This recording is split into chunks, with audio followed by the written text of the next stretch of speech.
What's going on, everybody? AB Media 83 here. And today we're talking about Southwest Airlines and how they literally stole Christmas, stole millions of people's Christmas. To help me talk about this, I have a special guest here today, and I'm going to introduce him now, Adrian Thomas. How's it going, brother?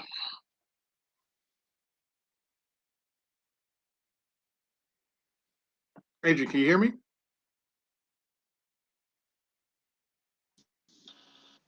Okay.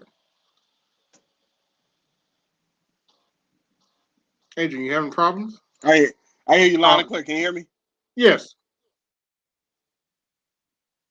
Just had to get the intro out of the way and all that. Okay.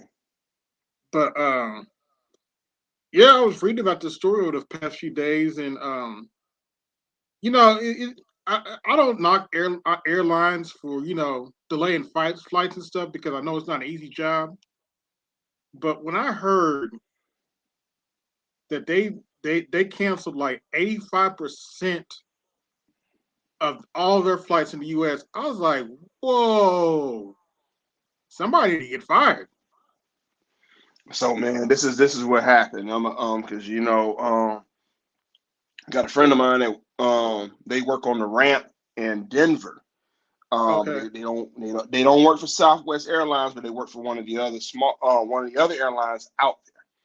So when Southwest took over AirTran, people always wondered why didn't they have the most gates in Atlanta? And of Hmm. course, they wouldn't because that's another major airline's headquarters. But Southwest is headquartered out of Dallas. So why didn't they have the most, and they are building up Dallas and Austin and Houston. But why didn't they have the most in Houston? No, they chose Denver, which, is Denver, Colorado's known for skiing and snow and blizzards. That's where they Hmm. chose to have the most gates for an airport. So when you remember, pre-Christmas Eve all across the country was that winter cyclone. Um, so Yes. they had like sub 30 temperatures, and so people started calling out sick. And they're a union, so their vice president or one of their senior vice presidents put in the Denver Post. He put in a long, and it was a letter that was very much written like it it was written, I wouldn't say legalese like it was like a lawyer. It was written like with proper English, but still like a lawyer did not read over it. Ooh, Because that's always a no no. But go ahead, and especially in that industry. Uh oh, you cut out.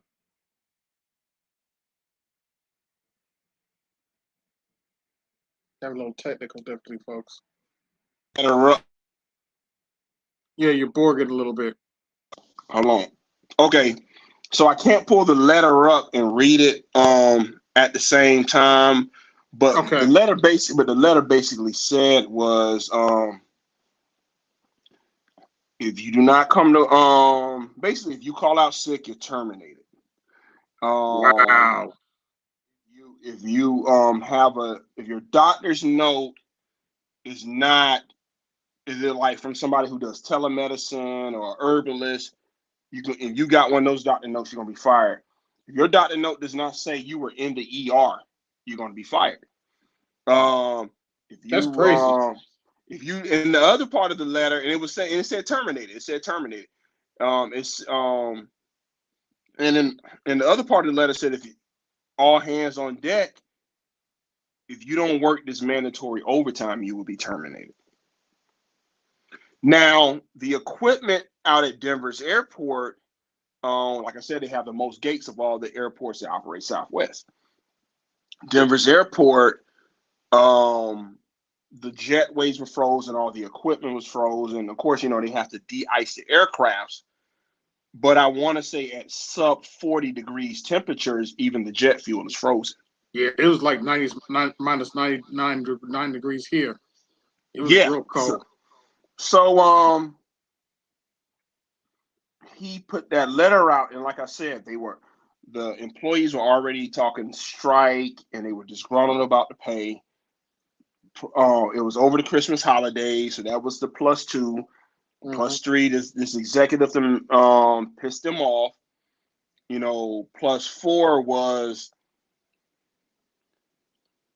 Plus four was basically they had this outdated equipment. So they had this equipment that was basically they were a third world equipment, third world airline. So not just you hadn't updated your systems for 25 years. You know, Ooh. yeah, yeah.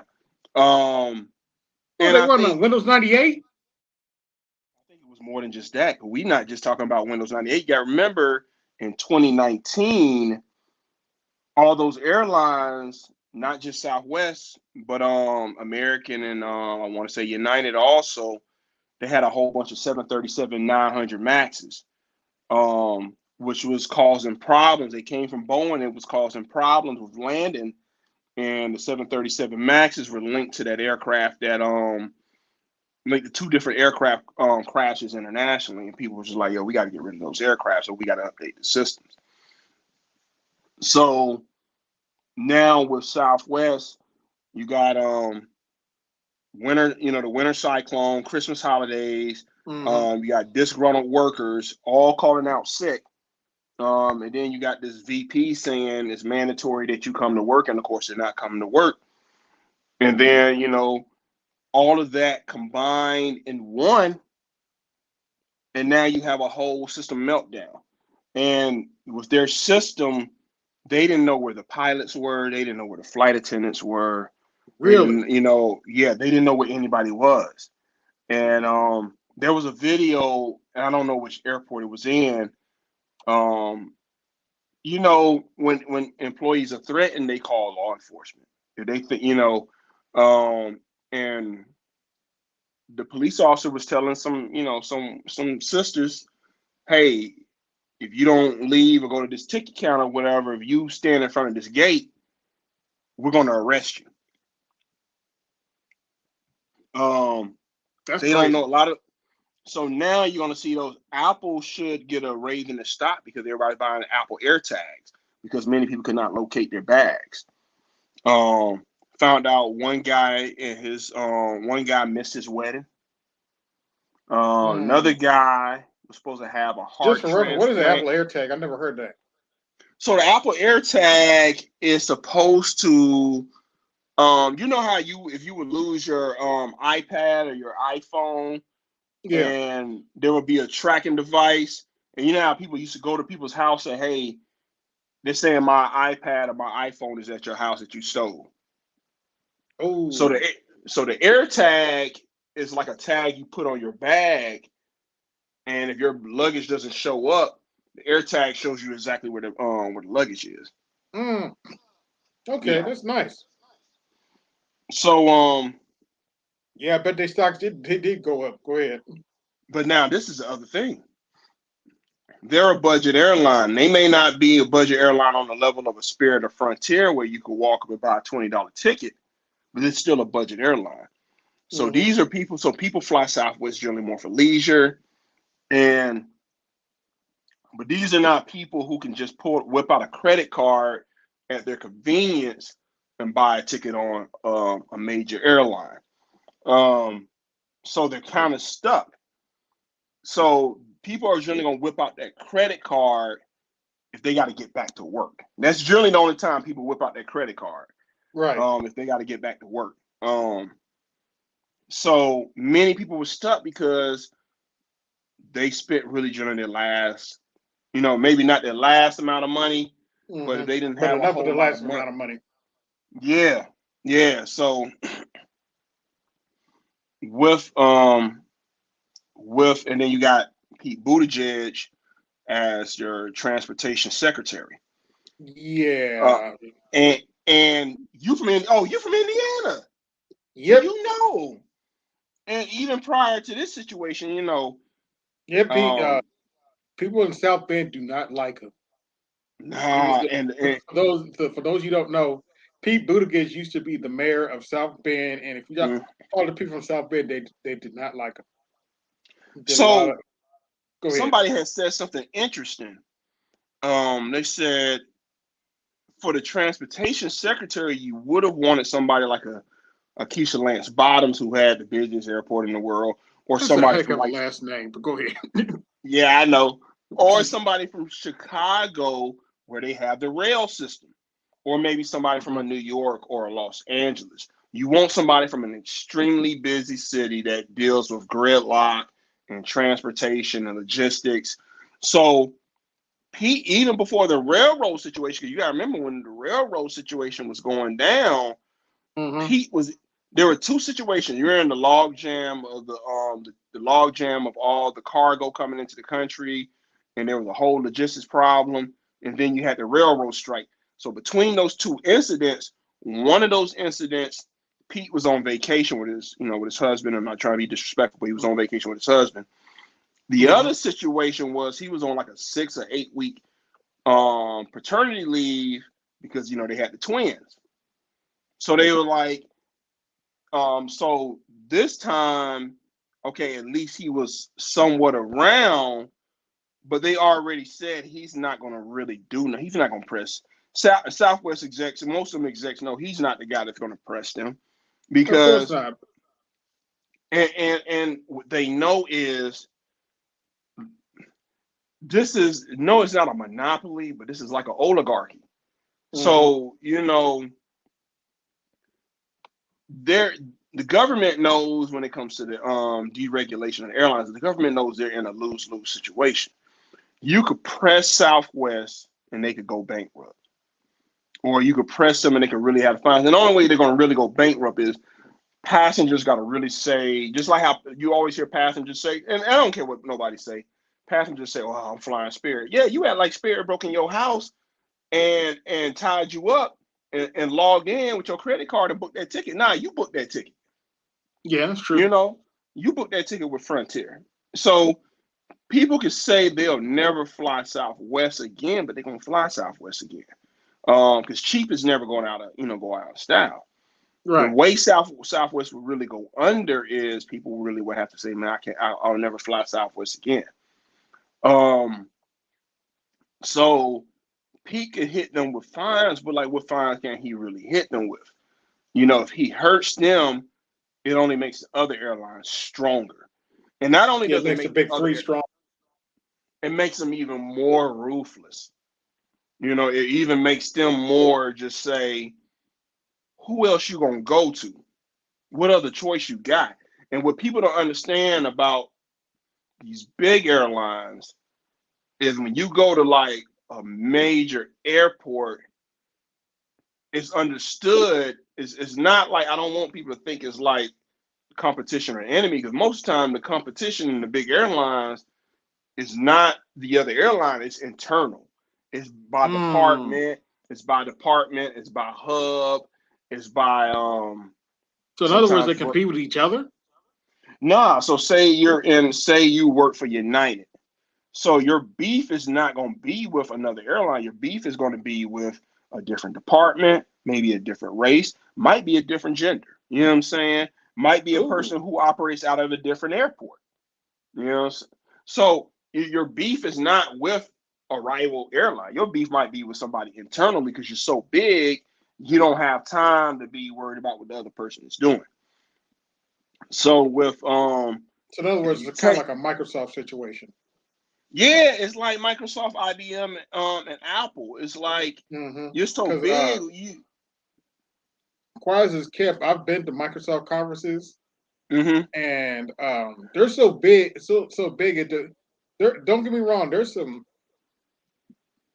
wonderful people that work for Microsoft, but depending on where Mm-hmm. you go, there's some.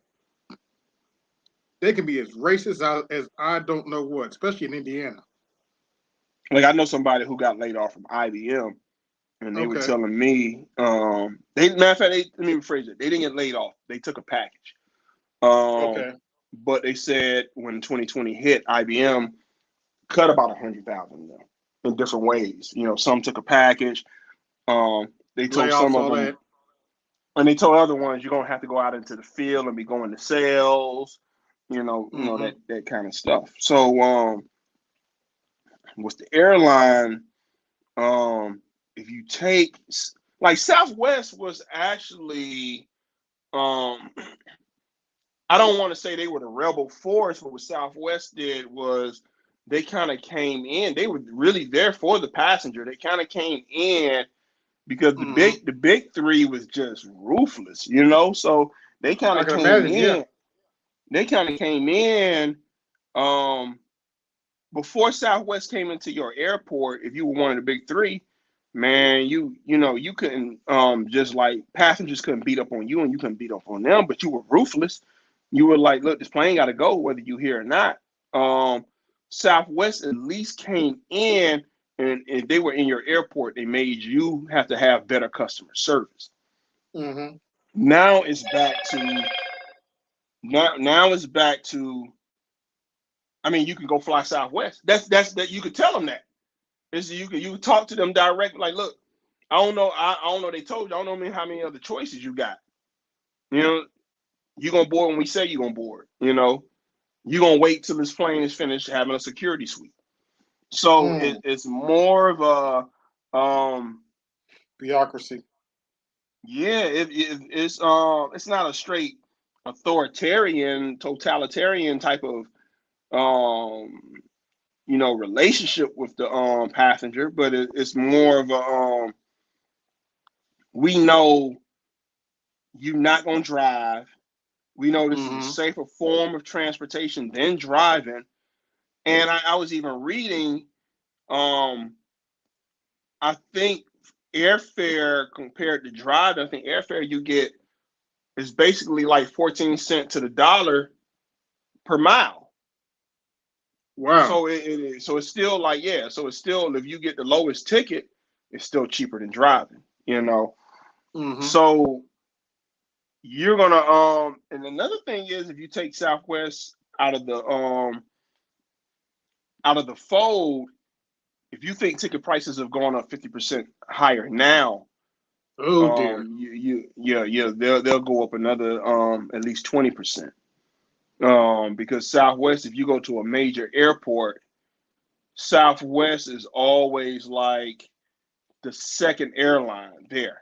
So you go to like Denver, the three major airlines coming into Denver are United, Southwest, and Southwest had as many gates as United. And then the third is actually Frontier. Frontier has a presence in Denver. It might be there. It's not their headquarters, but it's a hub there too. So Mm. what you do, so when you remove somebody like Southwest, it's like um it's like taking out somebody who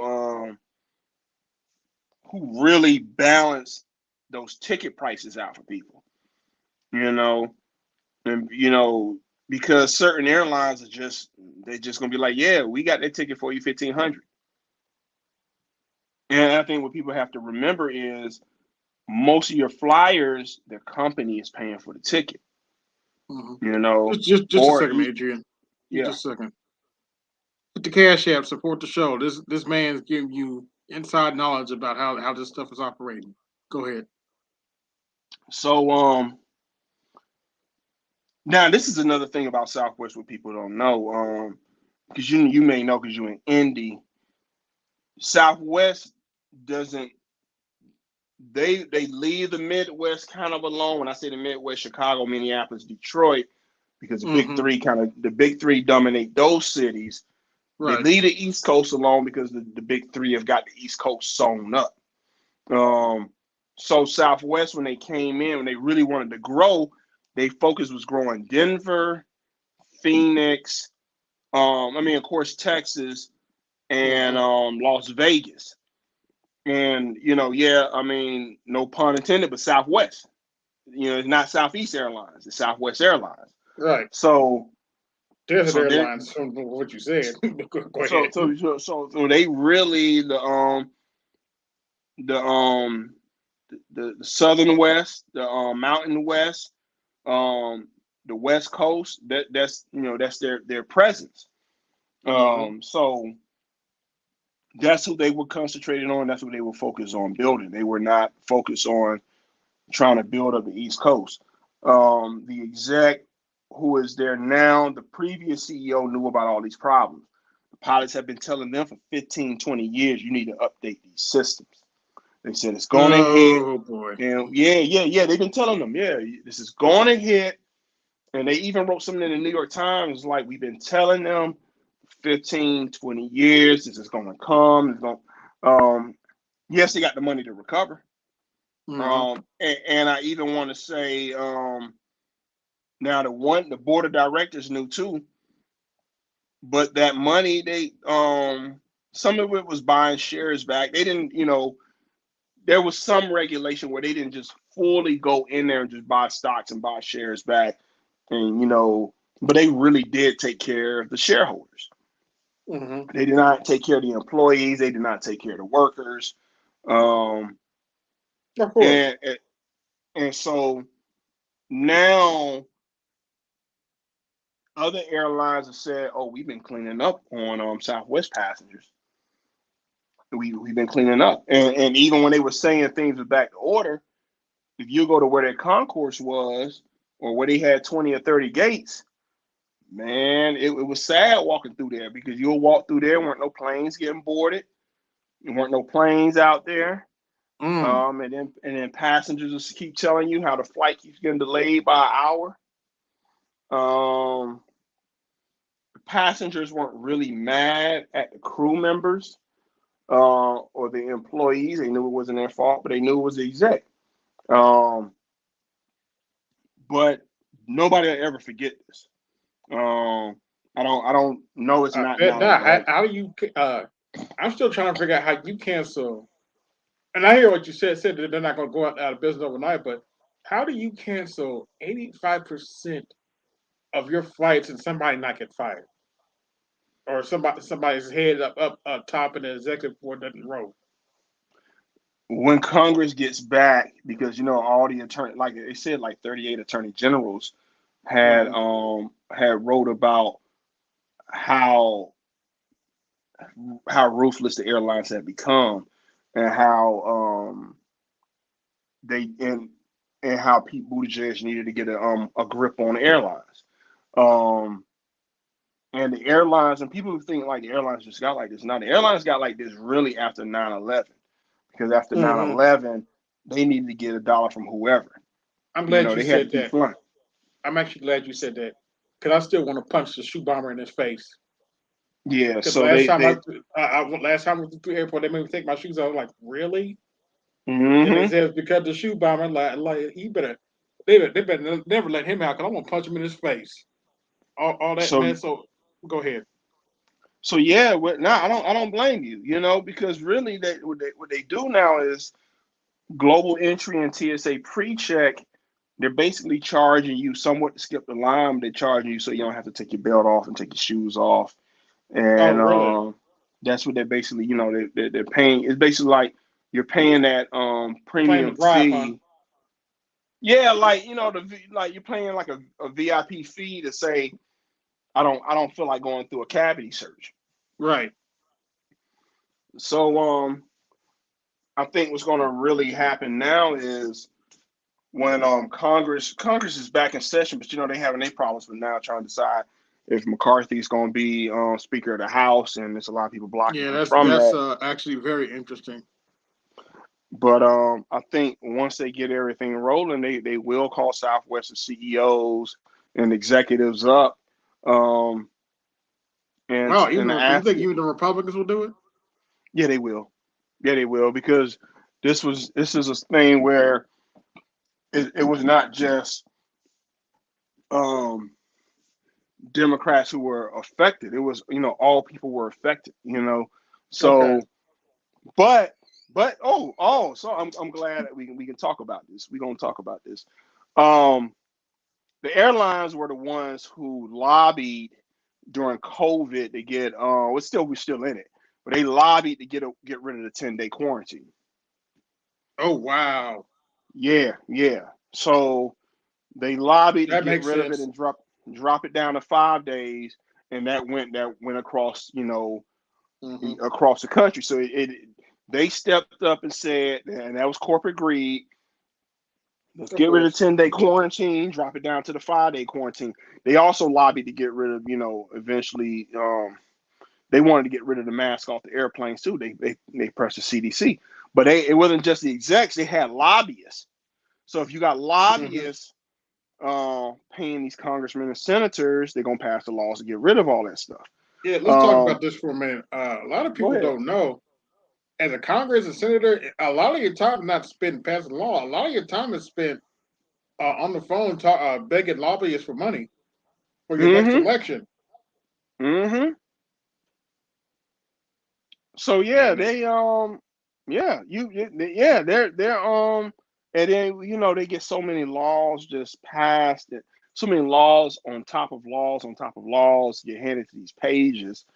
And they just, that's why I know people got mad about a certain running back running for Senate, but they knew he was just gonna be up there just to to sign off. That's all he was going right, up there to do, was sign off.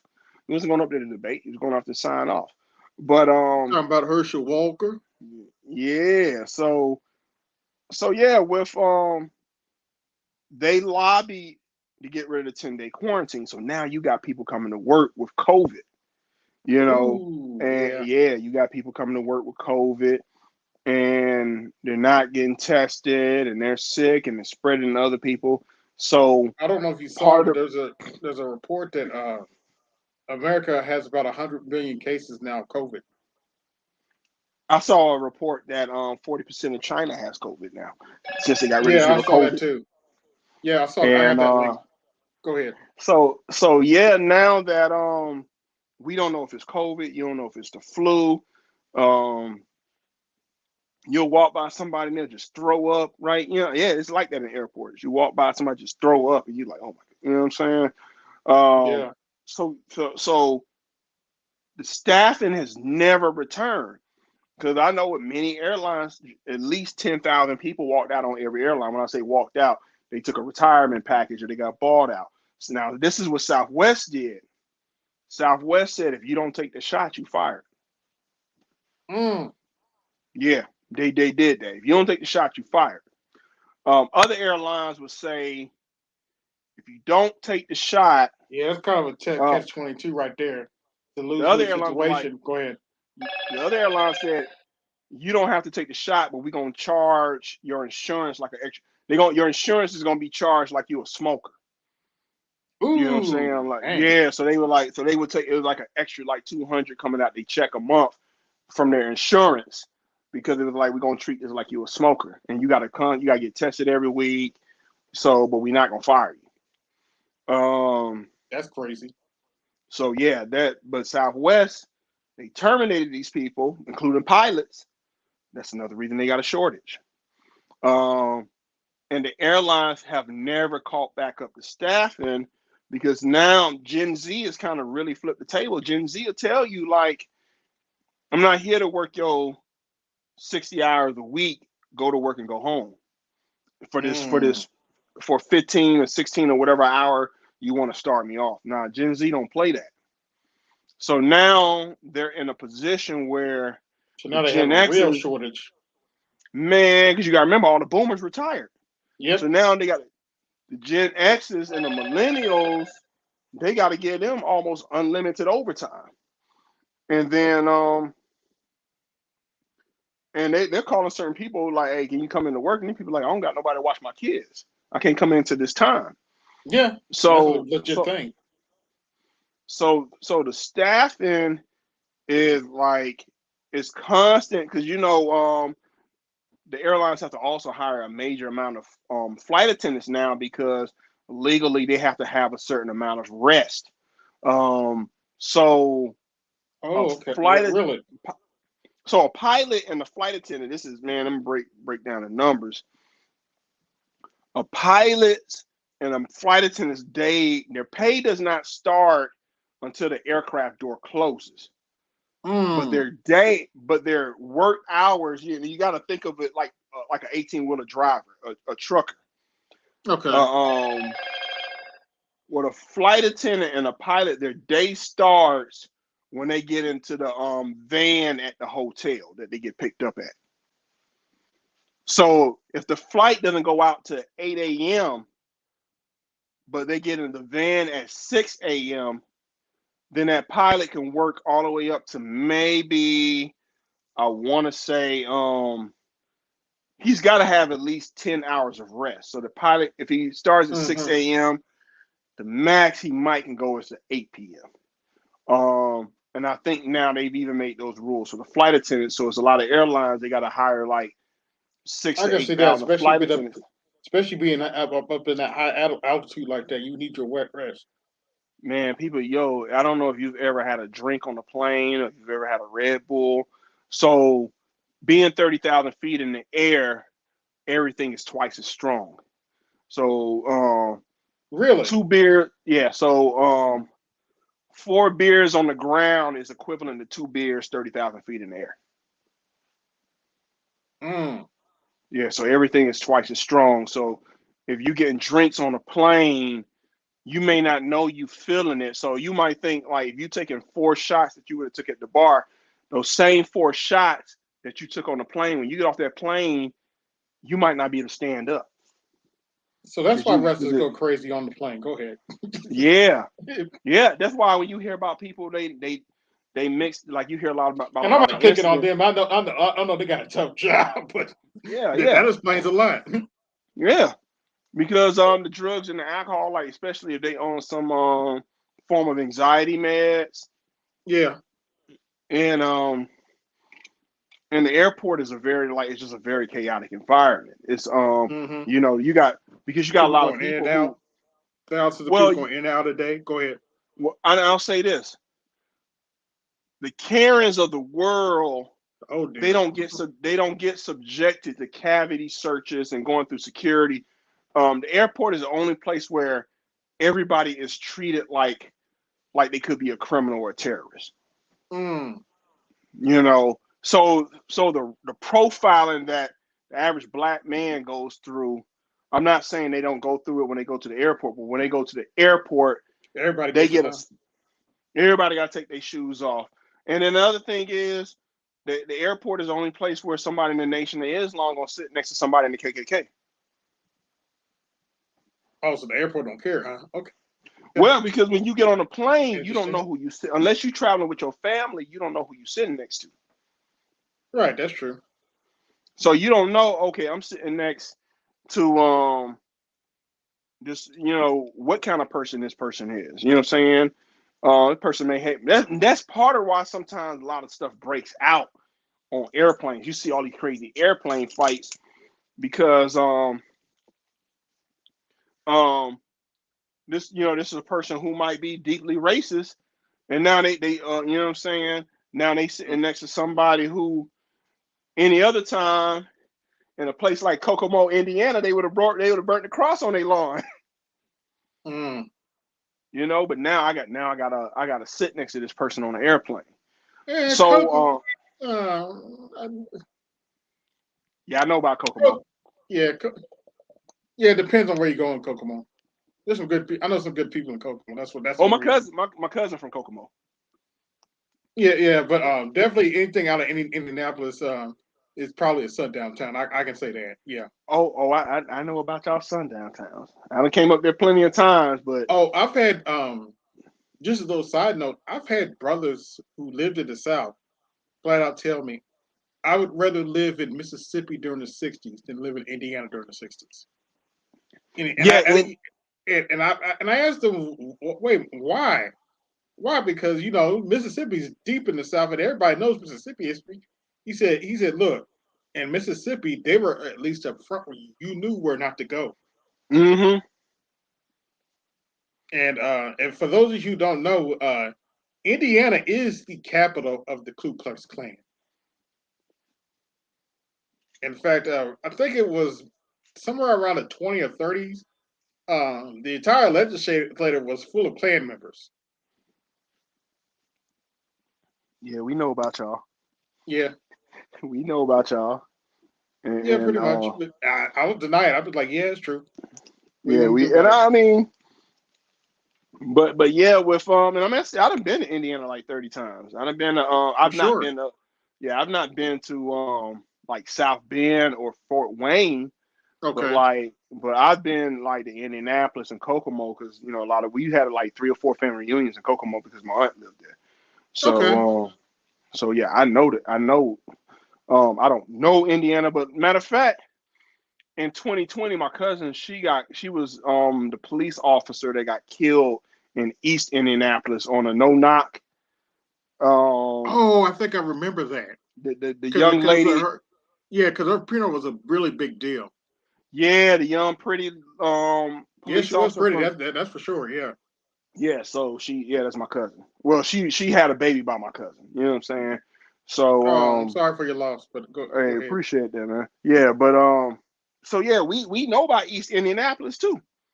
Um, we know about now. Let me. What you know about Muncie over there by Ball State? Nothing would surprise me. I don't know much about Muncie, but nothing would Okay, surprise me. I know about Bloomington, the party town. okay. But yeah, IU. Go ahead. yeah, with the airline industry, we are and with our industry with so many people leaving due to COVID, Hmm. it's become a free for all. And our industry now, it's not the same as like the railroad industry. It's just like a prettier version of that industry. It's more of an industry where you almost got to come to work. It is a come to work industry. And I even would say I don't want to say the new blue collar is the industries that you actually have to go into work. Nursing, the Yeah. airline industry, the railroad, 18 wheeler drivers. You just can't say I'm gonna work from home. I'm gonna work remote. Like, dog, Right. those are Right. like, It takes your physical presence to be there. yeah, and it takes even if you're not working outside on the ramp, it still takes a physical toll to be there because it's like it's times you feel like you work in a psycho ward, like you at Arkham Asylum. It really do feel Mm. like art. Yeah, you really do. You do see it's like because it's fast paced. Um, if you're a person who, if you don't like crowds, um, Oh yeah. I would if you don't like crowds. I would never work at an airport. hmm That because that's one of the most crowded places you'll ever be. so and then you leave the restroom and you see people who don't wash their hands or they get up Ooh, off that's or get they get up off the toilet. They get up off the toilet and don't wash their hands. okay. I have to ask, how much do the janitors get paid at the airports? They okay, so the ones that I've known, they'll make something like 18, maybe 20 an hour. So they not I was fitting to say yeah, all yeah. They because not I'm just thinking about every nasty thing I've heard from the janitor. They got to be paying them more than minimum. 10, I 10 or want 15, they $10 to $15. they because they dealing with biohazard. Right. Yeah, so they're dealing they're more and then the other thing is um you walk past the now the women restrooms, people be hanging out the line of the women's I restroom have or not met standing a outside. janitor yet that has not talked about the women's bathroom. The women be like the lines. Oh, and this was crazy during the deep freeze, um the airport in Atlanta, Hartsfield Jackson, the pipes bust on every concourse. Ooh, Yeah, that's got to be because unpleasant. because you we all know about if you don't let the water run, then the pipes will break bust from Right. if it's below freezing. Um, they got this a I used leak to look at thing my called grandmother crazy for doing that, but now it makes sense. and man, them pipes was busting. So that industry is what Southwest did now is they put pressure on the other airline execs because other airline execs saw this is what could happen to you. Now the execs and the shareholders, they're kind of like they don't fear the employees like that because it's just a lick. You know what I'm saying? It's Hmm. just money. They're insulated where they don't really have that interaction. It's more pressure on management because with management it's like you got to deal with these people, Right. you know. And that industry didn't used to have a high turnover, but now it has an extremely high turnover where people will say, I'm finna go do something else. Um, Most people, like, they get in the industry, they fly their dream trip, then they get out because it burns through you. It's not one of those industries where what's sold to the flight attendants is you're gonna have breakfast in Rome, you're gonna have lunch in Johannesburg, and then you have dinner in Tokyo. But then the reality is they're flying from Nashville to Greenville to Jacksonville to all Mm-hmm. the villes. They fly into these towns, and they staying in not Motel Sixes, but they staying in the typical Marriott or the typical Hampton Inn, or they staying in a Okay. Hyatt. But they're not living that dream More life. high end hotels, right? Yeah, and what people don't know is the airlines, they they'll buy up floors of like the major hotels. They'll buy up floors for their passengers and for their flight crews. So they'll, like, if it's a big Marriott in downtown Indianapolis where you might have the Final Four or the Super Bowl at, Mm-hmm. the airline Oh, I'm gonna sure the buy up Hyatt downtown makes a ton of money. and they'll buy up like 3 floors.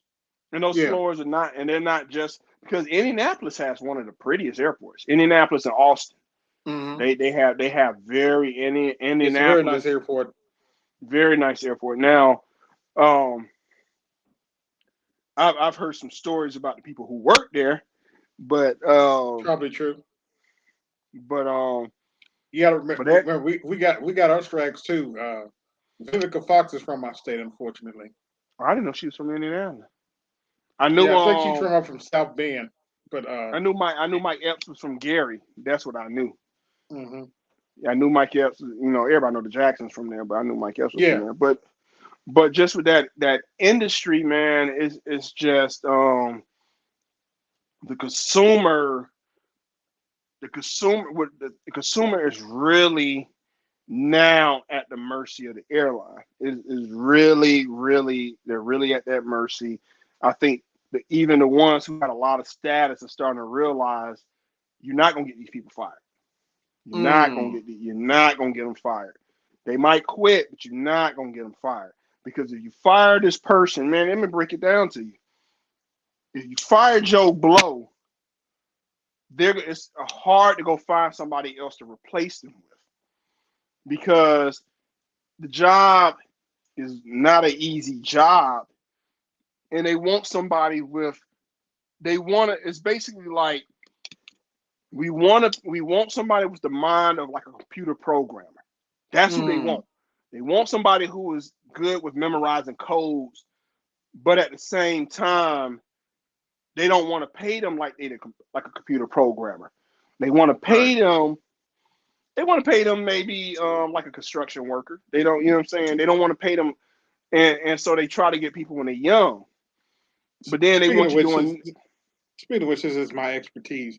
You said some of their system is 25 years old.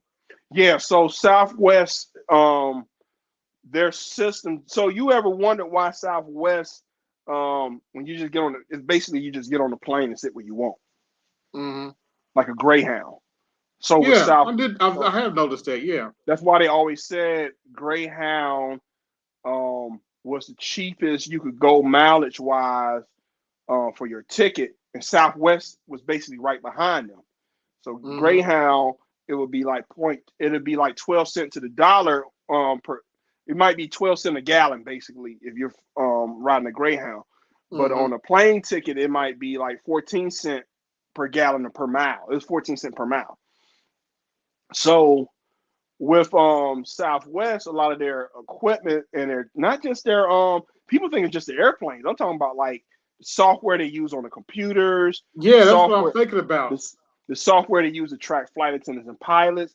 They're assuming the pilot or the flight attendant got on the airplane, but they don't know if they got on the airplane. You know, while a major airline with updated software, you can go back through and they can show you every flight you done took the last 20 years if you work for them. Yeah, I'm sure. Uh, and so with another thing with Southwest with this technology and the technology not being updated, if you ever been like to I don't want to say third world country, but if you ever Based been on to what somewhere you like based on what like you you know said, I have an idea what they're using, but keep going. So, like, say you go to somewhere like Colombia or Peru, and they basically it feels like they tore off a piece of paper and said, "This your seat," or Mm-hmm. they checked your name off and said, "This is your seat," and you go on the plane. Southwest was kind of like that. Even if it popped up on your phone, Southwest was like board in this group because you paid to be in this group, but sit wherever. Because basically with Southwest, they don't have the technology to say, um, Adrian, such and such, Mm-hmm. you're in 21A, or Albert, you're in 27C. They didn't have the technology. So you were getting on there sitting where you wanted to, like the Greyhound bus. Wow. Because it, so it was like you were flying Southwest, but you might as well be flying Air Somalia, you know, because Mm-hmm. they just, Didn't have they the. planes was paid for, software was paid for. They probably looked at it as if we upgrade update. Now they would buy more planes, but really when they were buying planes, they weren't buying planes brand new. They were buying planes used a lot of times. Or Mm, planes that like the planes that you think supposed to go to the desert, they will buy those planes. You know, wow. so Well, so from what I've heard, it sounds like they're using. You said about 25 years. Let's see, what is that? Sound like they were using stuff like Windows 95 or 98. yeah, I don't want to say C plus plus and Pascal. I don't want to say that, but No, they're actually, I wouldn't say. I don't think they were using that. I think they were using something called Visual Basic 6 okay. because it's I call it I'm a programmer, so I Mm-hmm. call it the hold your hand language because Microsoft pretty much is made by Microsoft, but it holds your hand most of the way. It Mm-hmm. hides all the crap, hides all the stuff behind the scenes they don't want you to see and stuff. Okay. And it was meant for Office, the Mm-hmm. Office applications, but they spread it out and it's actually on its way out because for more modern languages like C# and stuff like that. But based on what I've heard, it's probably based on some Visual Basic tech. I could be wrong about that, but Mm-hmm. that's what it sounds like. With C++, there's probably wiggle room to get around that because C++ is upgraded. But Visual Mm-hmm. Basic 6 has been dissipated for like let's see, they stopped making it around 2000. That's when they switched to .NET. That's when it came out with VB.NET. So that stuff is probably old. Yeah. Now I'm gonna tell you this. This is to show you how far between they are from another airline. I'm not gonna say the airline's name, but what I Okay. will tell you, this airline, their executives and the people at their airline, most of them graduated from Georgia Tech. Like a lot of their directors, their general managers, their VPs, Georgia Tech, Georgia Okay. Institute of Technology. So that's who they competing against. You know what I'm saying? That's Ooh, a you're competing technology against school. Okay. engine technology, and the pilots are from the Air Force or the Navy. Wow. So that's what you're competing against. Where they got some Auburn, which is a big engineering school down south too. But everybody, Georgia Tech may not be California Institute of Technology, or it may not be MIT, but it and Purdue are neck and neck. So Mm-hmm. they got even one of the VPs that I knew, didn't know him personally, but his bachelor's was at Georgia Tech and his master's was from Emory. So that's who they're going against. They're going against like that one airline. Their main thing is they put technology first. They put technology and equipment first. You Yeah. know, they always what's that Las Vegas has it every year, that technology conference. Where we Oh, showing what's the all the name of new it? I can't think of the name of it offhand, but because well, I'm gonna say that conference had this exoskeleton that they were going to use, and they decided not to, but they were going. But COVID hit, but they were Mm-hmm. gonna have That the messed up a ramp. whole lot of stuff, but go ahead. The ramp agents were gonna be suited with an exoskeleton to load bags. Wow. And COVID is the only reason they didn't do it because COVID hit. Matter of fact, I got one for you.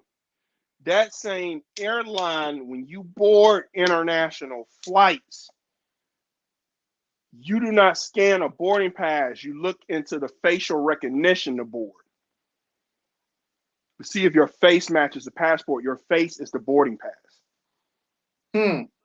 Wow. They scan your face, and your face is the boarding pass. And if you got a child, they scan the child face, and that's so they use the same facial recognition that your phone uses to open up, or Snapchat. They iPhone. use it. Yep, Wow. they use facial recognition to board you up on international flights. Hmm. Yep.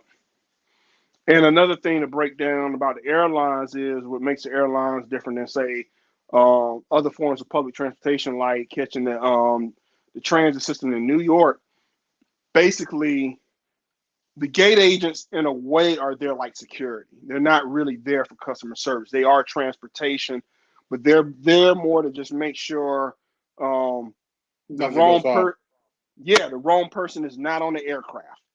They're kind of like security. They're like, um, make sure that you're not on the wrong plane and that you don't do a security breach. They're basically they're security. Now, the flight attendants are supposed to be all of the above. They are there as hospitality, but they're also there for safety and security, to deploy those slides in case of an emergency. Because if something going down, that the pilots are going to have that cockpit locked, and the cockpit is bulletproof. So the federal air marshals, they don't fly as much as people think. They generally fly to DC and they generally fly to New York, but most of the time, if a federal air marshal is on the flight, a lot of times they're going to some form of training in like Brunswick, Georgia, or Huntsville, Alabama, or they're tracking somebody. You Hmm. know, Okay. but they're but for the most part, the rampers, they're gonna probably always have rampers out there because as much as you could load stuff, with technology, they're still gonna have them there. You know, um, Okay. I think the flight attendants, they have the most job security when it comes to automation because I think people are just so used to having a face, you know, and they're not so they're there basically, not so much to serve drinks, they're just there for in case of an emergency. That's what a lot of those airline workers are there for. They're there for just in case of an emergency. But at the same time, with the as much money as the pilot, because as a pilot, you can make $1 million a year for certain airlines. If you really grind and you go hard, you can make $1 million a year. Mm-hmm. But what people and the pilots included, what they forget is, and that's what Southwest had to find out the hard way.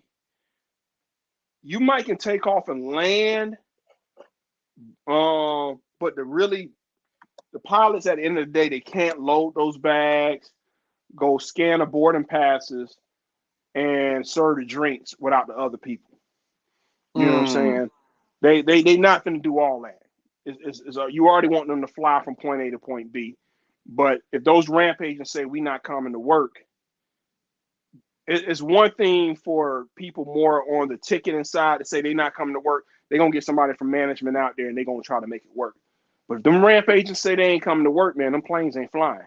And that's what Southwest found Ooh. out. Yeah, because they need that freight. And airlines do move a lot of freight. They move a lot of freight. And that's what happened with Southwest. They said, no, we not coming to work. The whole ramp. And that's what started the whole shutdown. The whole Denver ramp said we are not coming to work. So if you got Wow. 1,000, 2,000 ramp agents who called out for 3 or 4 days and said we not coming to ramp, coming to work, what you gonna do? Even if you fired them, who you gonna replace them with? you know, because they got to go through training. And a lot of that training is biohazard training. So who are you going to replace them with? You know, Mm. a flight attendant call out. People always think about the pilot's timing out. But if a flight attendant call out sick, the domino effect can, all right, say the flight's supposed to take off at 7 a.m. and that flight's supposed to go from Atlanta to Detroit, from Detroit to Chicago, Chicago to JFK to LAX. Okay, that one flight attendant call out sick, and if you so understaffed, you don't have nobody to replace her with. Okay, it could be 3 hours till you find another flight attendant, and that could cause every flight to be delayed and cause the last flight to be canceled. And why would that flight be canceled? Because those pilots' crew days still started at 6 a.m. or 5 a.m. So they still gonna fly those legs, but when they get to the last leg, they're gonna be illegal to fly. So Mm. it's the rampers and the flight attendants are key to let enough of them not show up, and you're gonna get what you got with Southwest. When those ramp guys said they did where everybody thought the railroad was gonna do. So what the railroad could have did, and thank God the railroad didn't do it. That's what Southwest's ramp did. Southwest's ramp said we ain't coming to work. But when they said we're not coming to work, it wasn't so much just a protest about money and safety. They were like, man, y'all don't care about our safety. Y'all not paying us even hazard pay. It's sub 30, sub 40. We not coming to work. If you're gonna fire us, just fire us. And Denver being in the center of the country and being their biggest operation, and sent a domino effect all around the country. Now, what Southwest did, and I'm glad we back on the Southwest thing because I know I can go everywhere. Mm-hmm. Southwest, and this is what airlines gonna do. So I'm gonna give you this game. Uh, Southwest, what airlines do is they use weather not to refund your money. Whether if it storms outside, Yeah, that or if was it, the official excuse too. That the weather was oh, bad. weather was bad, I'm not giving you your $1,000 back. Sorry that you missed your job interview, or sorry you missed your mama funeral, or sorry you missed a wedding, or A sorry family you missed event. your cruise. Sorry you missed That's it. why, and that's why they named it how Southwest stole Christmas. Yeah, they was the Grinch. They was the Grinch. And what That people don't might be an insult understand, to the Grinch. The Grinch gave people their money back, gave them the presents back. man. And I'm gonna tell you about these airlines. They gonna drag their feet to give you your money back. They gonna drag it. They ain't gonna give you your money back. You know how they say your money will be back in 3 business days? Mm-hmm. Man, boy, you gonna be fighting them for a month. Your phone call gonna be on hold for 4 hours, and it may hang up. I believe it. Yeah. And another thing I would tell anybody, um, if you find a good ticket on Expedia or Orbitz or Hopper, please, please, please see if you can try to find that same price from that direct airline. Because the thing is, if anything goes wrong, they are not going to give you your money back. And Mm. um, and then airline, not I can't speak on Southwest, but an airline like American, the reservations you're going to speak to is going to definitely be in another country. It's going to be in a third world country who's going to be answering the phone and not trying to give you your money back. Um, Welcome to United Airlines. yep, How may I help you? yep. And so they're gonna give you that runaround to get your money. So with I think people underestimate how much the human capital means. You know, you do have that Bernie Marcus mentality through the industry. And I even, I always tell, we could talk a little red pill, but I always tell women, they say they can't find somebody. I always say them dudes out there loading your bags make about 100K. Some of them make 150K loading your Mm. bags. And I said, them dudes not out there, but you put in your mind they dusty, or you put in your mind that they make 40 a year. And it's like, nah. Now, I'm not saying how many baby mamas they got. You know what I'm saying? I'm not saying, but they get that double time pay. They not and the pilots clean up. Pilots clean up. That's why I always tell a woman like, hey, if you can get in as a flight attendant, um, specifically the Beckies, Mm-hmm. and the reason I say the Beckies is pre-COVID, majority of the pilots were Caucasian. You know, post-COVID, a lot of the boomer pilots they retired. You know, so post-COVID, a lot of them got pushed out. So before COVID, seeing a woman, especially a black woman, as a pilot, that was like an Ebony or Jet magazine article. Mm-hmm. Post-COVID, um, seeing women pilots is pretty normal. You know, you'll Wait, see so a now. bunch of BWs are flying these planes now? Oh yeah, I've always since I came in the industry, I've always seen BWs fly. Now the quiet thing is the BWs. A lot of times, the one BW I knew, her husband was he was the color of Kokomo. He was white. You know what I'm saying? But I've Okay. always seen, um, I but don't care about that it kind was of stuff, but go ahead. yeah. But post COVID, um, you definitely see. I I like the male pilots that are brothers. Some of them I see at the gym. There's a couple of them I see at the gym. So, um, seeing brothers as pilots, seeing you see more Indian and Pakistani pilots. Um, I would like just like how um, um, the Gray Faulkner was always the fastest way for the middle class. I would tell somebody the fastest way to go upper class is to become a pilot. Pilot Okay. was because it matter of fact the pilot is the perfect if you want that perfect upper class life where you can say because a pilot checks off so many boxes. So the pilot checks off, okay, he's a pilot, um, but they also can fall under that law enforcement because they become federal flight deck officers, meaning they can travel armed. So they're at the gun range with the police officers. They be friends with police officers. A lot of your pilots, their hours, the hours they get in the Air Force or the Navy is cut in half of the hours they would get if they went to pilot school. Mm. Then the pilots, I think they fall under like aerospace engineering. So it's like you're military, you're a pilot, you're an engineer, you're all this in one, and you're going into a profession where you come out the gate making 100K, um, and then probably by the time you're 40, you're making 300, 400 a year. You So in know, other words, you become and a high value man. oh man, you become the 1%.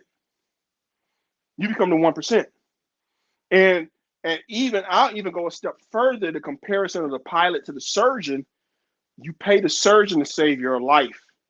You pay the pilot to save everybody's life. Yep. You know, they're getting paid to make sure that landing is smooth. You know, that's what you're paying them for. Yeah, So, I can always handle taking off as that landing, boy. but I'll even go a step further. And I'll go ahead and give you because I used to work for KPMG for 7 to 8 years, seven and a Mm-hmm. half years. So I'll break down to you when a pilot they get these things called green slips. So when a pilot flies from Atlanta to Johannesburg or JFK to Tokyo, round trip that pilot's making anywhere from 20 to 30,000. But on that same plane, a first class ticket going to like Tokyo or Johannesburg gonna be 15,000 for one person. So when you be like, Mm. why are these pilots so disgruntled and they're making 600K?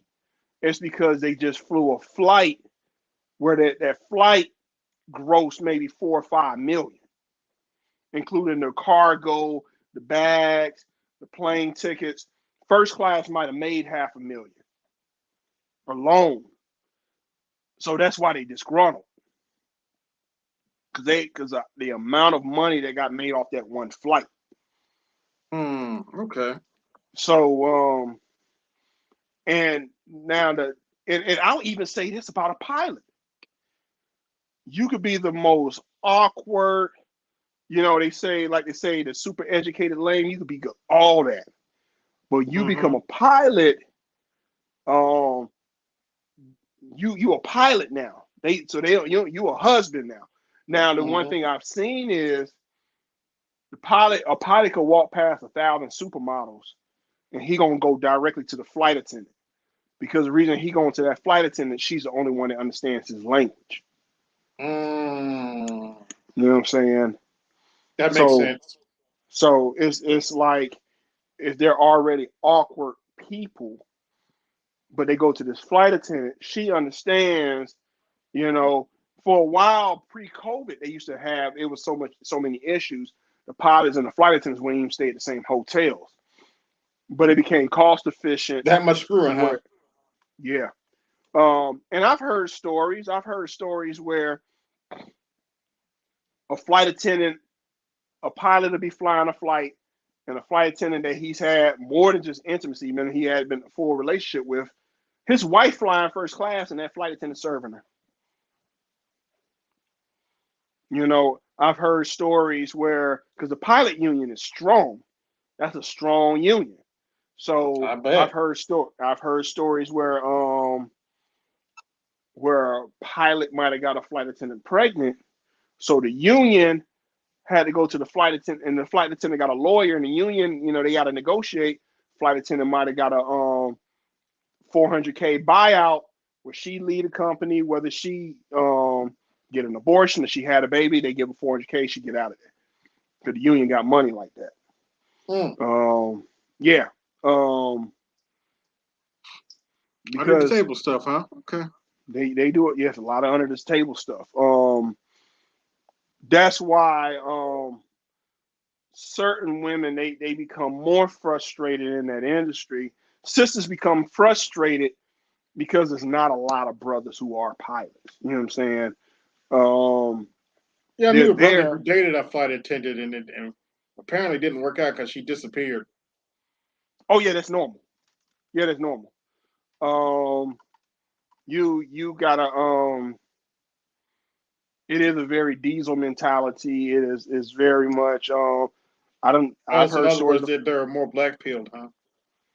yeah, because everybody, they get, let's say on an average day, every flight attendant gets groped. Maybe not a hard squeeze, but they Right. all by a passenger and they don't know who it is. And they can't just overreact, you know, but that happens.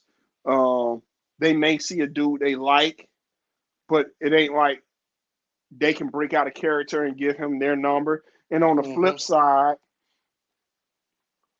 a guy may see a flight attendant he like, but they're generally in packs of 3 or 4, so they can't really just come at them. But like in my department, we'll bump heads with them because our bottom line is different than their bottom line.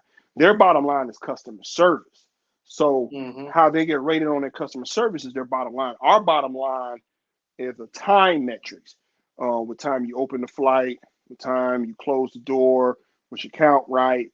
Um, so if we get a delay, even a 1 minute delay, we gotta, shoot a whole email about what all happened. And a lot of times they can cause you a delay. Flight attendant might say, I need you, you got 5 minutes on the clock. I need you to check 10 bags. So we don't have the best rapport relationship with them because on the flip side, um, many of them don't live in the city that they work out of. So they Mm. may so their base may be in Chicago at O'Hare, but they may live in South Somewhere Bend, in Illinois. Indiana. Oh, well, Yeah. yeah, that makes sense. Shoot, they might live in Sacramento, California. And if we close the door at a certain time and they miss their flight, you know, they get pissy with us, but they gotta sleep in the airport at night or go get a hotel.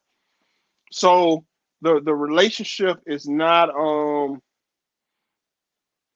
the relationship is more of who would be a good Green Bay Packers versus Chicago Bears. It can be like that kind of relationship. You know what I'm saying? It can be like that. You know, Purdue versus Indiana. You know what I'm saying? It ain't no love lost. Mm-hmm. So with with Southwest, they have a tighter relationship because you can't get hired off the street as a flight attendant with Southwest. You have to come through the ramp or through the gates, through ticketing, customer service before you can be a flight attendant. Other airlines, they will hire you off the street, but what other airlines started to figure out, the people who were outside of the industry would be a high turnover. So they had to now start making them go through the different departments before they could get into that department. So Mm. but yeah, with and what I will say now, I will say this because I know a lot of engineers and accountants work from home now. Um, the work from home crowd actually fuels our industry in a different way now. Because Really? if you're, yeah, so it's like this. Um, Leisure travel fueled us 2020, 2021 because these people were not really back in the office Mm-hmm. and they were working from home. Also, So they had the more free time. more free time. But if you work remote and you're in the house all day, but you're looking at Instagram, and Instagram is our biggest commercial. So Instagram, if you laying off in the beach in Cancun or Passport Bros. Now, what I would tell you about Passport Bros, a lot of them are not flying the major airlines. They're flying they're flying Spirit. And I'm not dragging them for saying that. The reason I Mm-hmm. say they flying Spirit, um, one prominent, I'm not talking about Austin, but another one that's prominent. The reason I know he's flying Spirit because when he had his original YouTube channel about 5 or 6 years ago, and he did a selfie, I said, "Oh, them are Spirit and Frontier gates." So people can say what they want about Spirit. Spirit flies into all 9 major cities in Colombia. Makes sense. So major airlines that fly into Brazil and Colombia, they want an arm and a leg. They want at least 800, if not 1,500. But if you fly Spirit, you can go to Colombia for about 2 or 300. That's not bad. So I would tell people when they be like, "Oh, I don't mess with Spirit," say, "Shoot, um, Spirit and Frontier, you'll see the baddest Colombian you ever I seen in your only life. have Get bad off them flights." Spirit better because I listen to Philip Scott. He be talking Yeah, trash about Spirit. Spirit had the baddest Colombians you ever seen in your life. Get off them planes. I believe it. Make I'm talking about make your neck turn. You know what I'm saying? Mm-hmm. Um, they'll make Wolverine break his neck. You know what I'm saying? So that's where Spirit got Latin America almost on lock. Because their Fort Lauderdale base flies into all of Latin America. So they'll be from Venezuela, they'll be from Peru, they'll be from Ecuador. They from Brazil, from Colombia. So so so now when you got this person, especially you know, traveling for some people is not just an aphrodisiac, it becomes an addiction. Mm-hmm. It becomes ego driven. They see somebody post something on Instagram, then they want to do it. And then the other thing with major airlines is they oversell the flights because that's revenue. You know, if United looks at it like, if Albert doesn't buy a ticket on my flight, he gonna go give his money to Southwest or American. So I gotta get the ticket even if I don't got a seat. And now you standing there, you're like, okay, I don't got a seat, and they asking for volunteers. One young lady on an airline, she posted on TikTok that the airline gave her $3,500 and paid her rent for her not to fly, even though the 3,500 was in the form of an American Express gift card. Okay. American Express So gift card. Okay, so that's so interesting, that but okay. so when they're in that house for 2 weeks, and then you hear about everybody else's trip, it makes them want to take a trip. You Mm-hmm. know, And yes, they are taking those trips to go get the BBL surgeries. Yeah, they taking the trips Oh on. dear. They're taking the trips with Seems whatever like every reason. other Like, week I hear about a sister dying from that. man, I done seen them come into wheelchairs. We already know them when they pull up, because you'll be like, why is this young lady in a wheelchair? And then you see the wheelchair, you'll see her in first class. She can't really sit down. It's a cushion under the wheelchair seat. You know, she went and got the surgery.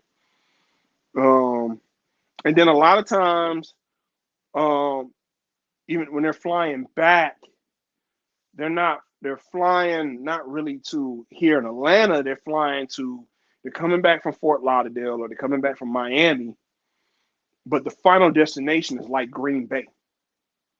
I haven't seen Mm. it. Final destination is Columbia, South Carolina. So the final destination, or Jackson, Mississippi. So with this being that tax return season, we're gonna see a lot of them. And so That's right. It whenever is we tax get one, return season. Go ahead.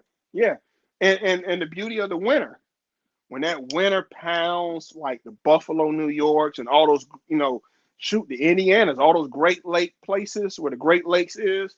Mm-hmm. When it started to get March, man, everybody and their mama trying to catch a flight. So our industry, it has to be like the worst recession ever for people not to fly, and they're gonna still fly. People they be deep in debt and they still catching flights. Deep in debt. You know what I'm saying? They may owe, they might be about to get foreclosed on, and they still gonna catch a flight. You know, I done heard them stories. It's plenty of folks. If I don't get on that flight, I'm gonna lose my job. We everybody's heard that. Everybody's heard that. Wow. So So in other words, so the job made them fly out somewhere, huh? hmm I would even say to be in that industry, it's like it's like working at a nightclub, but it's like an everyday adrenaline rush. So you got to decompress when you leave. Mm-hmm. Um, some people can become working alcoholics in that industry, so you got to be careful. You can, or they could become a functioning drug addict. You got to be careful with I that can too. definitely see that. Um, that's why the flight crew members always get random drug tested all the time, because it's very easy to fall into alcoholism and addiction in that industry. Um, Other departments, they won't get drug tested until an accident happens. And when I say accident, it doesn't have to be like the baggage truck crashing or a jetway crashing into a plane. You slip and hurt yourself at work, they're gonna drug test you. Mm. Yeah. It's so that, but the one thing with that industry, I just don't really see staffing getting back to ever. Um, and even people who took packages, some of those people are coming back even after, because the staffing is so bad. Some people are coming back and getting their full seniority. Some are coming back and they may give some of the money back they took in the package, and they get half their seniority back. But they're negotiating with HR at these, and they say, well, we'll give you this Human back. resources. Yeah. And another thing about that industry, um, human resource is very limited. The part of human resource that's big is the drug testing part. So it's people who walk around all day giving drug tests. But the actual part of human resource where you really have a human resource issue, human resource responds if like payroll messes up, and payroll has been known to mess up. But for the most part, human resource, you got to really have like a issue now in that industry. If you're outside of the pilots, um, if you're in management, if you are in a relationship with somebody, you have to disclose that to human resource. You Mm. know, yeah, you have to disclose that. If you So if you're don't messing with disclose that, somebody in and the company, you have to what's the word I'm looking for? You have to disclose that, huh? Yeah, because I seen quite a few brothers who were in management get walked out because of who they had a relationship with. Mm. Seen quite a few brothers. Um, seen quite a few brothers. It's so yeah, it's you and like the women have been walked out, but women has been more theft related. Um, and I think with that industry, I think what people have to remember is the amount of cameras. So if you say something happened, corporate security can roll the tape. Um, but like I I don't blame said, them. the staffing is so low. Um, I've seen people who they walked out like, oh, that guy's gone. He's terminated, man. I've seen that person 2 months later because they had to go and look and say this guy's making 17 an hour. This other guy's making 35 an hour, and on top of making 35 an hour, this guy's killing us in overtime. This guy done made 40,000 this year just off of overtime. So that'll make them bring the guy or the woman they wanted to fire back because they said Mm. the guy that's been here for over 10 years, this guy making 100, 110, 120, 130 because he's killing us on overtime, you know, versus the other guy who just got here. Yeah, he's had some conduct issues, but even though he's had some conduct issues, we only paying him 40,000. Yeah, And he's it's cheaper. not, yeah. And even though we may not like the incident that happened with him that got us blasted on TikTok, but he Mm-hmm. didn't but he didn't put his hands on this customer. He didn't cuss at this customer, and he didn't hurl any slurs or spit on this customer. Um, and on top of that, like the person I know who it happened to that came back, um, he did have anxiety. So there's I heard this guy break it down to me. He broke down. He said like at the company I'm at, he said it's a 7 chain of command that they got to go through to really terminate you. He said it's the regular manager, then it's the airport manager, then it's the general manager, then there's the director, then the VP, then there's HR. So that's 6 of them. So all 6 of them can sign off on you being terminated. But Mm. then the legal team could come back and say, we don't want these problems. Don't fire the guy. Give him a final warning. So the legal team tends to have more power than HR because the legal team is like, yeah, HR can sign off on firing this person, but now we got to go to court. So that's the other part. Like, so it's even though some of these airlines might be in a right to work state, they still operate as if a union is the elephant in the room. Mm. So, in other words, even if they work in Indiana, they're still going to operate like a union's in the room, huh? Yeah, they're gonna still because Because we're a right to work they state, just for oh see reference. I was thinking of Indiana, like I've always put Indiana in the same mind frame as Ohio, Michigan, and Illinois, as if y'all were union heavy. Because my cousin works for Chrysler, so I always thought the union had definitely had a presence there. So so yeah, with even though Georgia's a right to work state, um, the fact that these people can't get people to go to work now, Mm-hmm. um, What they that call the right to great work, resignation. yeah, yeah, it's like you can't just Like it or work not, it's been it was a long time coming with yeah, corporate culture, yeah, and people like and Bernie no amount of telling they're lazy is gonna stop it either. and the people like Bernie Marcus hate it. They hate it because it's like you don't want the worker to have no rights. You don't want the worker to have no dollar. You know, and he has that mind frame of a banker. Mm-hmm. Why are these people lazy? Because you don't give them a livable wage. And we all know how much I can calculate how much money they make off of one flight. I can look at a certain flight and say, okay, they done made about 200,000 off this flight. But if a flight going to Tokyo or Johannesburg, they done made 3 or 4 or 5 million, and Mm-hmm. they done paid somebody 50 an hour or 30 an hour, 40 an hour to board the flight, even if it's 2 or 3 people working it. So they done paid these 3 people 40 an hour a piece. They done paid another 4 or 5 guys outside 40 or 50 an hour a piece to load the bags. And even if they paying the pilot 20,000, they done still made, they still done grossed 3.5 million off of it. And, I'm glad you mentioned that. How I don't know if you would know or not, but how long does it take to get across the Pacific?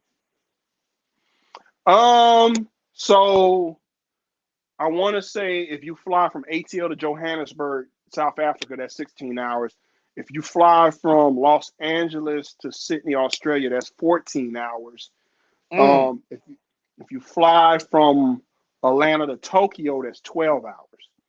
And pre-COVID, they had a Atlanta to Atlanta to Shanghai. Tokyo, that's interesting because Atlanta's like in the middle of the states. 12 hours Yeah, only. yeah. It's so Atlanta is 12 hours. I Interesting. want to say Atlanta to Shanghai might have been 14 or 15 hours. Atlanta to Shanghai that was our longest flight, Atlanta to Shanghai. They're supposed to bring that back. Part of me's always wanted to fly over the Pacific and see nothing but water for like miles ahead. Um, if you do the flight, whether it's over the Pacific going to Australia, South Korea, because we do a lot of South Korea flights because of the military. Okay. Um, if whether it's going to South Korea, Japan, or China, or whether it's going to Australia, my thing I would tell a person if that's a long flight, Mm-hmm. just be ready to either binge watch a full season of a show, or some people, take a Benadryl or take NyQuil because it's you're gonna Just wake knock up and himself out, huh? yeah, because it's gonna be times you wake up and you're like, oh, we still over this ocean. Mm-hmm. Um, Now the even the thing with the flights going to the turbulence coming out of South America, like when people fly going out of Brazil, the wind is so strong that it can only take so many people, and they have to payload optimize the flight because they can only put so much freight and weight on it Mm-hmm. because of the strong wind. So a lot of times the flight, not just coming out of South America, but sometimes even going to like um, Seoul, Korea, or going to Incheon, Korea, they have to get X amount of people off the flight because of the freight and weight restrictions. So they might have Mm. 20 people. They might have 20 people come off the flight, and they may pay them $10,000 in vouchers. So when I say $10,000 in vouchers, it doesn't mean for another flight. It'll be they'll put them up in a hotel. They might give them $8,000 in American Express gift cards, or Best Buy gift cards, or Amazon, or Marriott, or Royal Caribbean, but they're gonna give them 8,000 or 10,000 um, because they got to get them off their flight, and their bags most likely, or their now bags won't go because it's international. So with an international flight, if you don't get on the flight, they can't load your bags. And if it shows you did not board, they'll take a delay to take your bag off if they loaded your bag. I don't know if it was like that before 9/11, but since 9/11, if you're not on an international flight, your bags can't be on there. Wow. So the whole industry, I think everybody knows on how to save money somewhat in that industry. Um, and the one thing I can't really understand the reason most people, and this is where Hopper, Expedia, Orbitz, Priceline, like I'm not gonna say the airline's name, but one of the airlines owns 50% of Priceline. Mm. So with I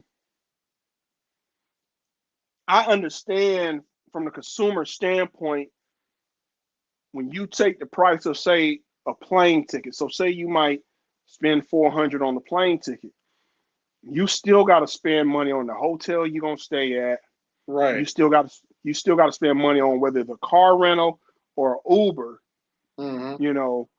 And then Either on one top cost of you some all, money. and then by the time say you done spent that 1,000 or 1,200 wherever you going, then you still gonna want to do things that you would want to do, which is um, go out to eat, maybe go buy a few things, or maybe go to the club, or go to an event. So I understand when you really break down the logistics of how expensive travel is, especially if you go to Disney World. You know, Disney World is the Oh yeah, real break. Disney World gonna charge you arm and a leg. Disney gonna break you. Disney gonna break you. So I think when people, that's like when you go to those Microsoft conferences, at least when you go to a conference, almost everything is paid for. Yeah, So I understand when people say I'm traveling for work. unless you're going to build or something, then Yeah. everything might not be paid for. And generally when you got the small flights, the flights that go into like Fort Wayne, or they go into a certain part of Mississippi or Arkansas, a lot of times you see a lot of construction workers on those flights. A lot of you'll Mm. see like, you know what I'm saying, just like um there are certain flights where it's 30% military or 40% military. You know, when like a lot of those places like Columbus, Georgia, Valdosta, Augusta, it's all military coming out of those places. You know, sometimes those flights are 50% military. So you know, a lot of times people may travel for work, but all they're doing is they're in a hotel or they're in a conference the whole time. They don't even really get to see the place they're in. You know, so but when people travel for it's different when they travel to go see family, but when they travel for vacation, man, you could kind of see the frustration when you see parents arguing or fighting, um, because this flight cost them $2,000 or $3,000. Well, not the Right. flight, the whole trip. You Yeah. know. That's a lot of money. Mm-hmm. I, And I was actually talking with my pastor. He fortunately he just his son-in-law's mother passed away, and they live in D.C. mm, So they decided to drive because the entire trip would have been $4,000. I feel them. I feel them. It's if you can get a like you said, if you can get a van, But if you got to do it, Daddy has a lead foot, so so that yeah. probably speeds it up a little even more.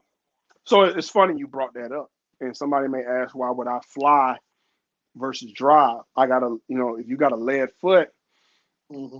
the last thing you want to do is have to pay a speeding ticket in another city, in another state.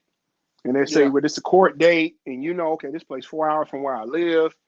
You Hmm. know, Or more. so I always would tell a person, if nothing else, the plane ticket balances out the speeding ticket, but the other thing the plane ticket balances out, if I've been out of state before where it wasn't a speeding ticket issue, Hmm. a ticket issue, but the issue was more of might have been a fender bender at a hotel, and the Right. person was a hit and run. And then I might have had some issues with my tire, and you know, you want by the time you done paid this $800 or $1,000 in repairs, you're like, man, it's just easier for me to fly. Yeah. Funny It's story. easy. We had our family reunion in Pittsburgh, and my uncle made me sit up front. He's like, "Come on, I need you to sit up front. 'Cause I don't want to see. I want your grandmother to see how fast I'm driving." Mm-hmm. He was a truck driver, so he has a lead foot. Mm-hmm. Yeah, So unfortunately, he died from passed away from pancreatic cancer, and I miss him. But that was a funny damn. story with him. Yeah, man, it's I got uncles and my pops, man. My pop's 70, man. He's still gonna get on that interstate and drive. I'm like, man, you Cherish don't them want to while you fly? can, man, because when they gone, man, Oh yeah, oh it's yeah. it's My unbelievable pain. I tell My cats all my the father's time, been man. gone since 2000. Man, I tell cats all the time, man. I see my parents almost every day. I go to work, I go see them. I, Hmm. you know, that's about it. You know what I'm saying? That's why it's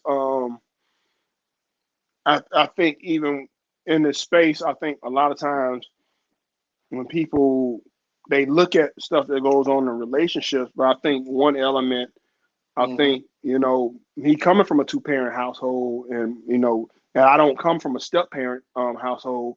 I think what people don't understand is you get a certain age where you're like, okay, my parents come first. You know what I'm Mm-hmm. saying? So when your parents come first, um, people who might be in your relationship, they don't understand. Like, you know, there are some people who they think more in the mentality of we think more in the mentality of the person in the relationship can walk away. So Mm-hmm. all we got is our parents and our siblings. And I think they don't understand that. Yeah, I'm over here, seeing to my parents, checking on my parents every day, letting them know I love them every day because we don't know we know that they're at borrowed time. Yeah. So I think a lot of times people just act like the men out here are just, oh man, these people are just quote We unquote hate everybody. selfish. We hate all women. They Blah blah blah. selfish. It's like, nah, it's like the energy I could have put into you, I put into my parents. Yeah. You know, um, you always hear BGS talk about not just being a grandparent, but he also mentions his parents. His parents are still Mm-hmm. with him. He Yeah. still mentions that. You know what I'm saying? As and so seeing even though my grandmother passed in 2021, she would have been 101. She had passed at age 100. So, Wow. my pops, he was 70, but his mother was 100. And so I think what people don't understand is it's not just we don't want to take on your baggage, or they think, okay, this person don't want to be adult or be a stepfather, or Mm-hmm. it's not even just that. It's just It's this is more my complicated than that. it's more complicated than that. Um, I'll give you an I think. example. I love my we just buried her about maybe 4 or 5 years ago.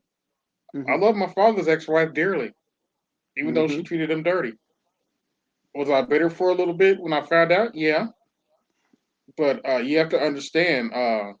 My father and my mother passed, and that's the closest thing I had to a parent left. Mm. And she was always sweet to me. And when she passed, man, I felt it.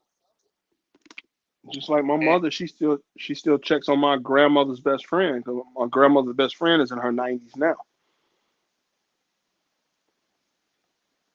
and I think they don't quite understand that is they act like all those black men out here just like hardcore and cold blooded, and it's like, nah. We still, some of us still got senior parents. You right, know, um, when I hear Edward talk about his mother, I empathize with that. I strongly me too. empathize with that because when I came into this space, um, I started listening to it in 2016, but in 2017, when my father was diagnosed with cancer, and he's still alive, but when Hmm. he was diagnosed, and me and my mother were had to, she was at the hospital like 24/7. But when I would have to get off Sound work, like my so mother. Yeah. she to give her relief, I would go up to the hospital. So I'm up at the hospital while listening to these podcasts. So I was listening to 2.0 back when 2.0 was United, back before O'Shea and Angry Man even fell out. you Mm. know. So I'm listening to all of them on a stream together. BGS, O'Shea, Angry Man, all on a stream together. You know what I'm saying? I remember when Sinful uh, was on a stream with them. I like, it's like, but I'm in a hospital I never really got the chance to listening. know him, but okay. Uh, his the people who like me, I actually was probably the person I super chatted the most. Um, his stream was, if you were having a bad day, um, Sinful Stream was a stream for if you was having a bad day. Yeah, that was a stream. Mm. He if you needed a laugh, like if you needed a laugh where tears would roll down your face, it was Sinful Stream. His stream was, even though he would tell you he was not part of the manosphere, but he was introduced. I remember when O'Shea introduced him, but I really didn't start listening to him strongly. I was subscribed, but I strongly started listening to him when Michaela Pink got locked up, Mm. and his perspective was different than the manosphere's perspective. And then Ooh, that after that, woman I sure just performed some witchcraft with her face, but that's another story. so I would like, man, his stream. Um, he would like he would make tears roll down your face. Like it was like and I think the one sad thing about this space, um, the beast the beast was so strong in this space where you felt guilty. Like there would be two people that you would want to donate to, but they would be beefing so hard you can donate to both. And that was the Right. sad part because you over here giving $20 super chats to this person, and this person is letting it be known how much they hate another person. So now you feel bad That you if listen to, you, yeah. yeah, because if you get the other person a donation, it's like you kicking up dust. It's like you kicking up beef. You know what I'm saying? So that's the one thing I've always said about the space was um, the beefs, because they might try to seem like they don't bring the listeners into the beefs, but Hmm. and me as a person, I've always tried to stay out of the beefs because I always try to be more just Me a too. person in the chat. Um, but when you bring people, you know, what people don't understand is if you're beefing with a certain person specifically, and this person is always emailing Albert, they're on the phone with Albert, they're not going to turn around and give you a super chat. You know what I'm saying?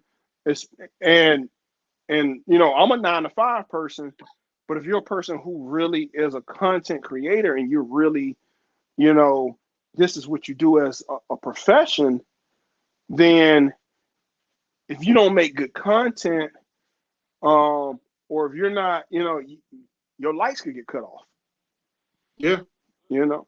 And what I think the other thing content creators gotta understand is it's not that we only got so much amount of money. The other thing is we only got so much time in the day. So even if we Right. can listen to your content, we now got to decide whose content we're going to listen to. So I may listen to this person's content, but it's like, do I want to listen to this 3 hour stream and then I'm still listening to podcasts from ESPN and from other sports podcasts, and I may go to Rumble because Rumble's got a podcast that YouTube has kicked this person off of YouTube, so now you got to go to Rumble to listen to them. Hmm. So um, I think that's the other part about this space. I think now working in the industry I'm in, you see women for what you see it more from a raw standpoint. And I've told this to Uncle, Ron Wills. We talked about this at nauseam. And I've talked to BGS on Ron Will's streams, his behind the scenes streams about this. Mm.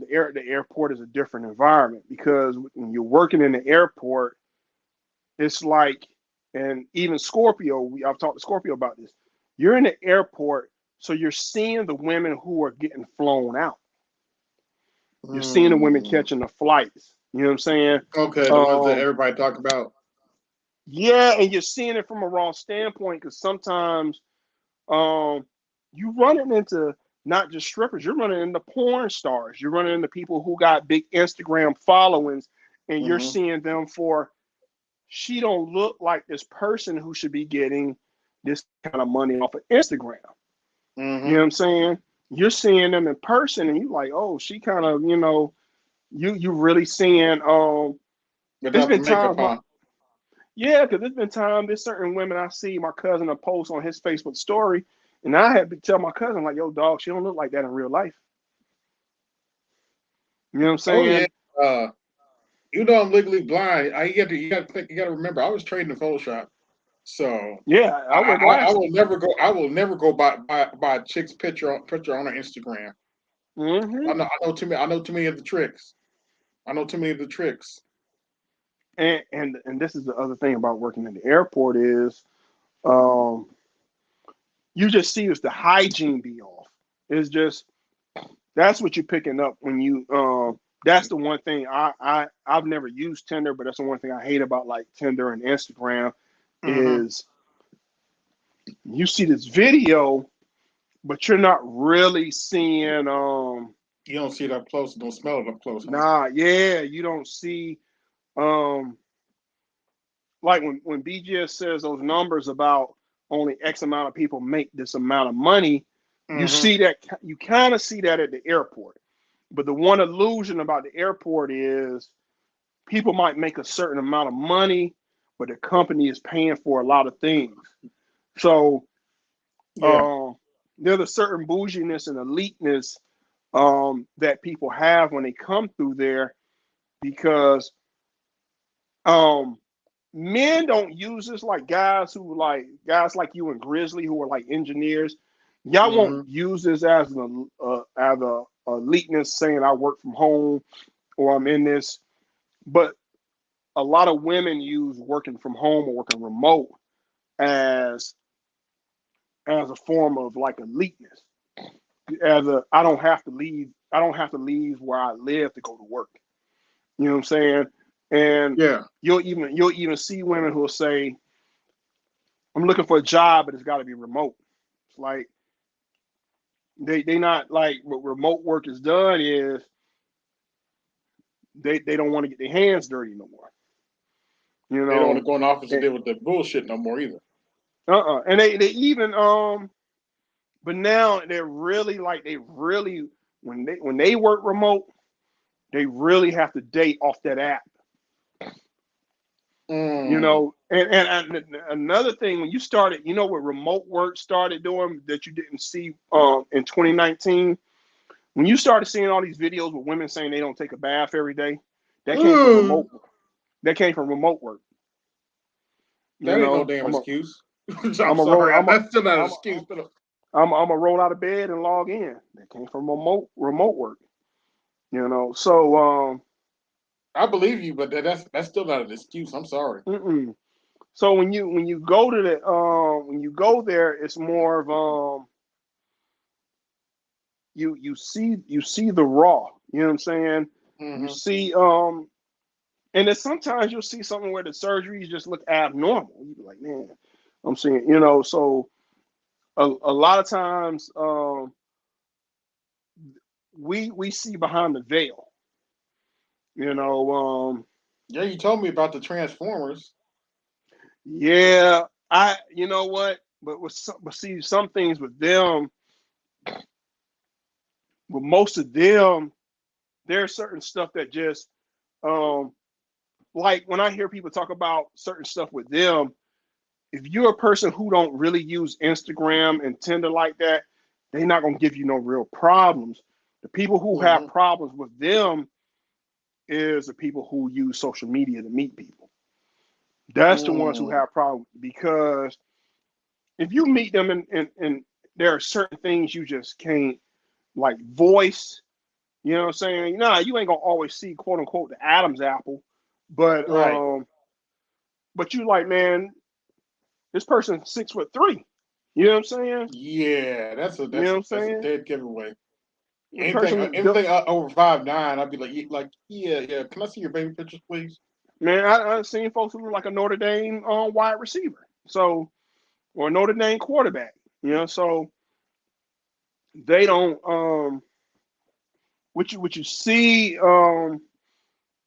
in the airport, and if you you know, and you understand how men from more traditional patriarchal societies, especially Islamic societies, if you see the world the way how they kind of see the world, when you see how women move through the airport, they move through the airport like renegades. It's like I'm gonna catch this flight. I'm wearing leggings. I'm wearing flip flops. You know, and most women now think, leggings is now normal to them. But, you know, it shows off their body. Mm-hmm. But to them, it's just like, I'm going to catch a flight. You know what I'm saying? Yeah. But they come through there and, they turn their heads, you know. Um, Most of the time in the airport, uh, most of the guys who work there are like, there's probably of a certain racial group, generally black or Hispanic. Mm-hmm. Generally, the black dudes, man, if the woman not black, they not gonna holler at her. And so, what's Right. interesting about working there, you're automatically a passport bro because generally you got to have two forms of ID to be in the airline industry. You know what I'm saying? First form of ID is your driver license. Second form of ID, of course, is your passport. Um, and then when you see a lot of them coming through there, through the airport and they flying, is generally like you'll meet a sister. You know what I'm saying? But the women of the other groups, most brothers just are not conditioned and programmed to holler at them. So the Okay. ones who and they'll see a bad Colombian. You know what I'm saying? But if she say I don't speak English, for most guys that's the end of the conversation versus you using Google Translate. You know, Yeah, I gotta catch up on my Spanish. yeah, it's because like um a dude like you, a Grizzly, y'all could live in Colombia if y'all wanted to. You know what I'm saying? Y'all could really live off the grid and just be doing y'all engineering work from there. Um, and so yeah, with a lot of the generally what you see would come through there. Um, the a lot of guys, if you a woman generally moving through the airport is moving like a bachelorette. You know what I'm saying? And somebody asked me a while ago about women getting flown out. And I said women of all races get flown out. So let's be I very believe it. clear. Yeah. The difference is women of other races are not going to brag about it. It happens, Mm-hmm. but they're not going to brag about it. And generally, the person that's flying them out, they're already in a relationship with them. So um, they may have been in a relationship with this person for 5 or 10 years, and the main thing is um, they like the person, but they don't like the town or city he lives in, or vice versa. That's Uh, what really happened. I have to ask this So question. go ahead. Have you ever ran into Brittany Renner? No, I've not ran into Brittany Renner. Um, the people I ran into She got some nice were legs. I'll give her that. But I wouldn't deal with what's her. the person I've seen is K Michelle. I seen K Michelle before Really? before she got the yeah K and K Michelle I've seen. This is before she had the butt. She got some of the butt surgery stuff removed. Mm-hmm. Um, and what was the giveaway is I seen Michelle Rodriguez that was in the Fast and the Furious movies, but what gave her away, and just like what gave K Michelle Michelle Rodriguez. Who away, was that? I'm the one assuming that that was was Lily. Is that Lily? Vin Diesel's sister in the Fast and the Furious movies, Oh, okay, okay, okay. No, you're talking and about. what I can't gave think of her her away, name right now, but yeah. what gave her away was the bodyguards, because you see these abnormal looking guys going on an LAX flight, and like okay, they Mm, somebody bodyguard. That's the same thing with K Michelle. Her bodyguard stood out. You know what I'm saying? The one person I remember who didn't have a bodyguard was Carrie Hilson. But I've always told people Carrie Hilson in person, Carrie Hilson in person does not look like how everybody sees it. Because I've known her since I've known Carrie Hilson for almost 30 years. mm. I always said her sister looked way better than her. You know what I'm saying?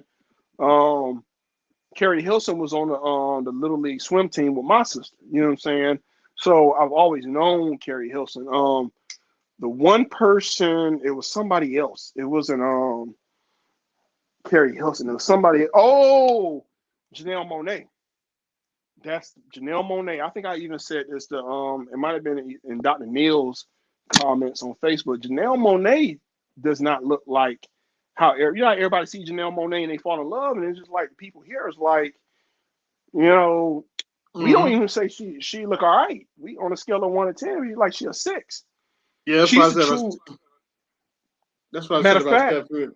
That's what I said about She Stephanie Mills. Like Big Jess, like have you seen an old picture of Stephanie Mills? I'm like, no. You showed an old picture, like, Steph, oh, she had a lot of work done. Okay, go I, ahead. I I tell you one better. Stephanie Mills used to go to my church. Really? Yeah, Stephanie Mills and Peebo Bryson. Yeah, Peebo Wow. Bryson. Yeah, Peebo Bryson and Stephanie Mills. I used to see them at the church I grew up in. But the church I grew up in was matter of fact, the mayor of Atlanta. He's really probably like the first mayor to come up out of my church. But my church was the church that it was the closest. My church was walking distance from the Mercedes-Benz Stadium, where they just had the the Georgia Bulldogs versus Ohio State. Ohio State game. So my church, Herman Cain was a reverend at my church. Really? Um, yeah, he was a reverend there. He grew up in my church. God rest But his soul.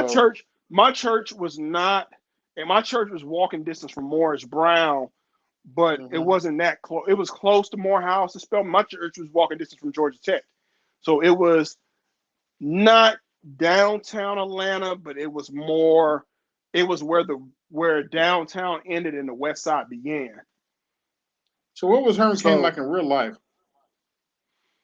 he was a real politician. I mean, um, I didn't never run into Herman Cain at the church. I ran into him coming through the airport, and he was the nicest can be. You know what I'm Okay. saying? Because my parents were still ushers at the church, and my mom told Herman, she said, my son ran into you at the airport. He said, Adrian, nice, nice young man. Woo, woo, woo. Most time, he was a nice guy. You know what I'm saying? I mean, what he was Mm-hmm. politics wise was what he was politics wise, but he was a Morehouse man, just like Warnock was a Morehouse man. So Hey, he put in they work, man. I give Herman Cain his credit. yeah they was they pumped them preachers out of there now. Like Morehouse they gonna pump a preacher out. You know what I'm saying? But they always pumped a preacher slash businessman out. So it Mm. was like you was gonna be a preacher who money gravitated towards you. You know what I'm saying? So but now I don't want to say like a uh prosperity preacher. Not saying like that, but it was No, just like I've never gotten that kind of vibe from him, but nah. I know what you're saying. He was Herman Herman had a conservative radio show, and sometimes I think when Herman's trying to run for president, sometimes the church would feel, they was a little uncomfortable with some stuff he would say, Mm-hmm. but what I got to give him credit, he would, because Herman from the projects, Yeah.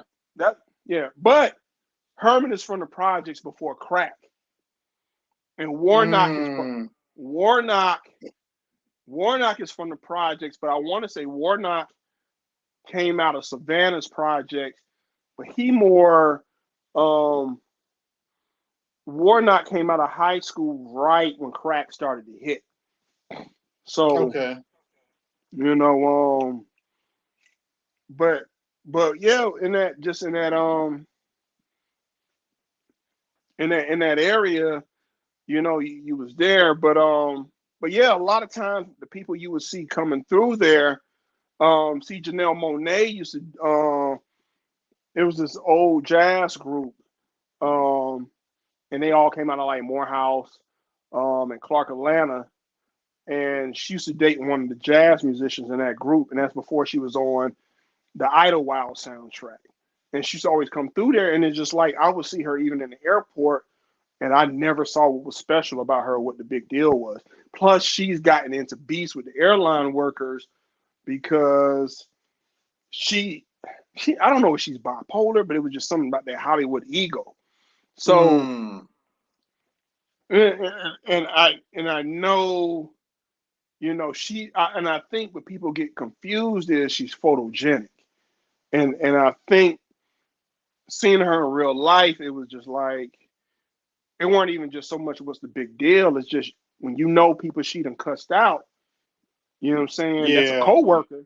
You yeah, look at her like, that changes things.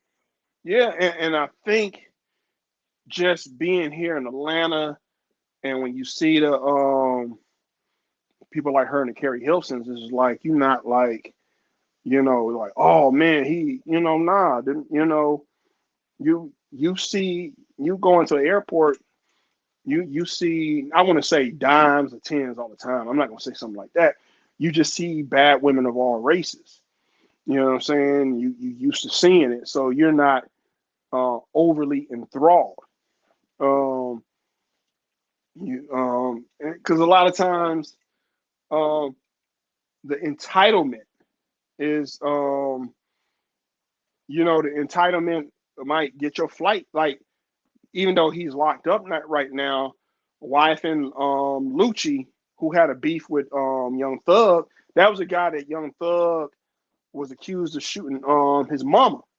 That Young Thug shot the guy's mama. Wife and Lucci almost got a flight of mine delayed. I mean, he was a nice guy though. He was a nice guy. It was just like, oh, you about to get my flight delayed. Same thing with Cam Newton. Cam Newton was like the nicest person in the world. Like very, very, very, very nice. But man, Cam Newton might get your flight delayed though. You know what I'm saying? Oh, He'll get your flight delayed, but Cam Newton gonna come to he. I know BGS always talks about how Russell can run for office. Cam can run for office because Cam will come to you be like, man, dude, you about to get my flight delayed. Cam will say your first name. Like, man, come on, Adrian, man, you need to quit tripping like that. Man, come on, man. You come on, man. You just smooth chill out. talker, huh? That man, Cam just man, people love Cam. Cam is now his brother and his entourage that he'll be with, um, they're more very abstract and eccentric the way they dress. So the thing that throw you off about Cam is Cam looked like he's 6'6" and muscles, but he dressed like Jimi Hendrix, Hmm. dressed like the Beatles. You know what I'm saying? So Cam is Cam. He loves the kids. He gives to people in that. So they love Cam. They love Mike Epps when he would come through. They love him because he was not. They were people who were very nice to the workers. They the one time I seen Jamarcus Russell, I mean not Jamarcus Russell. No, let me get this phrase. Jamarcus Russell wasn't really like that. The way Jamarcus Russell was, I seen him recently. You would have thought he was a 4-time Super Bowl champ. DeMarcus Hmm. Cousins, who's from the same area as Jamarcus Russell, both of them from Mobile, Alabama. DeMarcus Cousins had an entourage bigger than Cam. You know what I'm saying? DeMarcus Cousins type of dude, he coming through with 8 people. You know what I'm saying? Hmm. When I seen KD, when KD was a rookie, KD was nice. You know what I'm saying? So that's how long I've been there. It was a long time ago. But when now I would tell somebody, even though people always talk the passport at SYSDM, I will always tell somebody the best place to meet somebody is at the airport. Um, I because can with the see that. airport, Yeah. what it does is, um, this person lives. Most people live probably 50 to 100 miles from the nearest airport.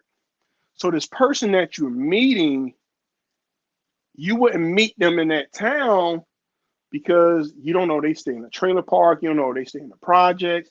You don't know they stay in an upper class area. You don't know they stay in somewhere where they may not like your kind. But what the airport does, they come through security, so it's already kind of safe. You know what I'm saying? They already, they check you for weapons. They didn't check them for weapons.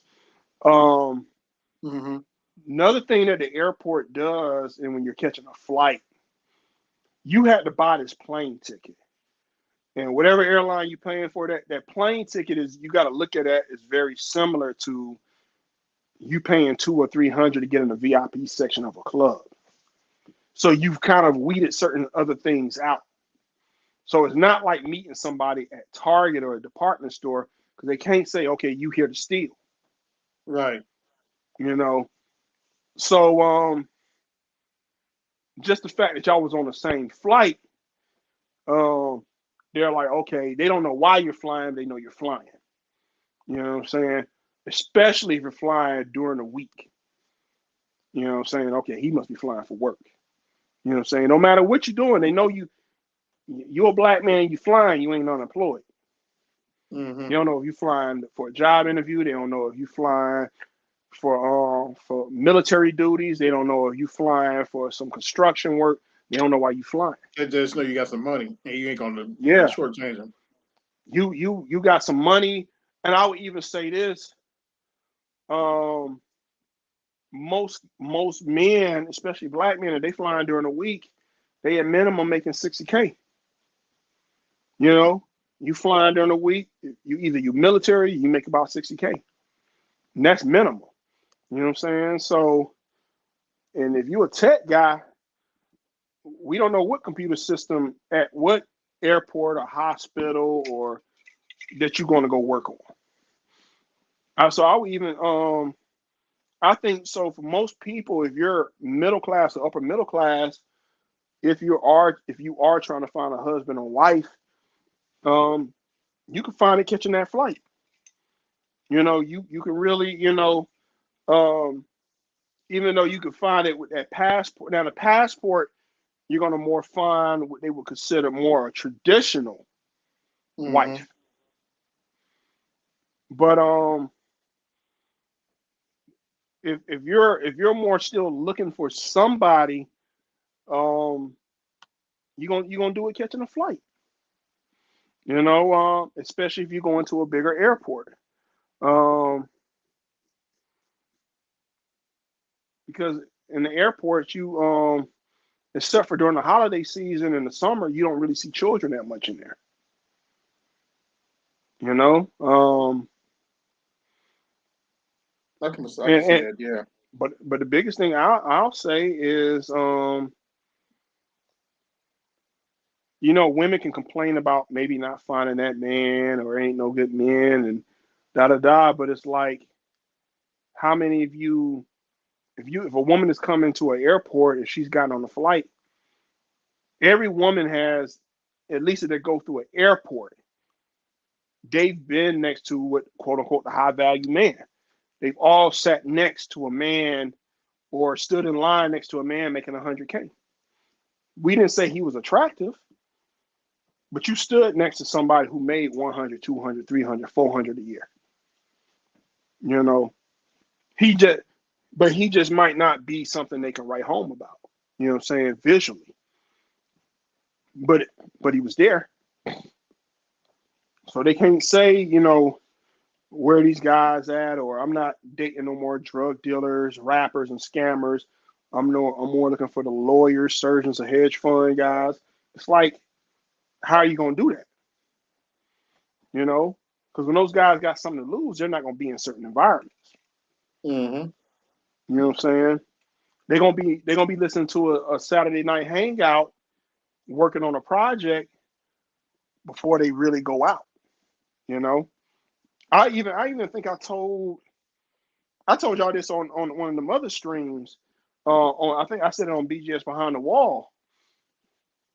I said a lot of the law enforcement guys, a lot of guys who work for the Atlanta police, they date the women who work at the airport. You know, some of them have I can had, see that. Yeah. if not married, they've had at least 1 or 2 kids with them. You know, So so the flight attendant, they baby mama, huh? not the flight attendants, more the ticket agents. Ticket agents. But Okay. but the flight attendants, because and Officer Faulkner Charles can tell you this. If a man is in law enforcement, he basically, law enforcement guys is basically like the football players of the city, basically. You know, because unlike the guys who actually play for the Atlanta Falcons or the Baltimore Ravens or the Indianapolis Colts, a Mm-hmm. guy in law enforcement ain't got to go to a nightclub or something to meet women. He Right. just he just there. You already They'll know. throw Okay, themselves at them. yeah. So when whether a guy with federal air marshal, whether he's with one of the federal agencies, because you got to remember, a lot of these major airlines, they still got these black flight attendants. So the black flight attendant, if something don't work out with the quote unquote black high value man, she gonna still date a guy who in law enforcement. I know a woman. She more works on the corporate side of where I work, and her boyfriend is on the SWAT team in the county I live in. You know, Interesting. she's a sister. Now, you know, she trying to get him to more, you know, what sisters do, trying to get him to more go into one of the federal law enforcement agencies, or trying to get him over into corporate security, or trying to get him to become a federal air marshal. But I'm sure he don't want to ever hang over his head, I got you this job. You know, she one of them project manager types. And like I said, she worked at IBM. So Oh, they have a reputation too. Good lord. yeah. So with Me personally, I don't think you should be a project manager if you can't program, but that's just my personal opinion. the project manager is the new um I'm a boss Yeah. without having 20 employees. It's like I hear that shit so much. I'm a project manager. Like I'm a project manager or I work remote. Them two things you always hear. You know, and I think sometimes because those are the two things that people say that don't scream out, I'm an engineer, I'm a surgeon, I'm a lawyer. You know what I'm saying? Mm-hmm. Um, Working remote and being a project manager, they're great. So it's like you can't pinpoint what it is specifically they do. You know, you so it's more something like they're not saying I'm going to a Microsoft conference or an IBM conference or an Apple conference or Amazon, and they can't say that. Or a Google conference. They're pretty big Or a now Google too. conference. Yeah. So so what I always tell somebody, if as long as they got the and being in that industry is a very strong red pill industry. You know what I'm saying? Because you're seeing everything from a more diesel standpoint. Seeing things how they are. Yeah, you see things how they are. They just you know, like when your homeboy said the flight attendant disappeared on him, that's normal. That's normal. Um, and if they're north of 30, Yeah, she was north yeah, of 30. man, they north of 30. A lot of guys, they more get in. They be like, oh wow, she, us. It's just like, yeah, she, the thing you got to come to grips with, she is just a very black pill type of aunt. She spend nights in hotels. You know what I'm saying? Whether you love it or hate it, you know what I'm saying? You don't have to Oh, let your imagination run wild, but yeah, I can read. I can read between the lines. Yeah. and it don't even have to be quote unquote read between the lines, because sometimes they not doing nothing, or sometimes they aren't attractive enough to be doing something. Um, Mm-hmm. and the other part of it is they think you doing something. You know what I'm saying? Um, I think when you're if you view them as long as their name ain't on your lease and y'all don't share no bills together, if you can treat them more of like I see them when I see them, you'll be all right. Hmm. You know, Makes sense. it's just as long as you know, I'm not going to be their parachute financially. Forget even the emotional labor. Um, a lot of them As that come through, BGS said, I'm sure they have to download on you. Yeah, they want to download. They want to download. Um, that's what it. And based on that profession, I can't say I blame them. Um, because I think what people don't understand is just because the 92s want to download. Right. They want to download. It's not so much on some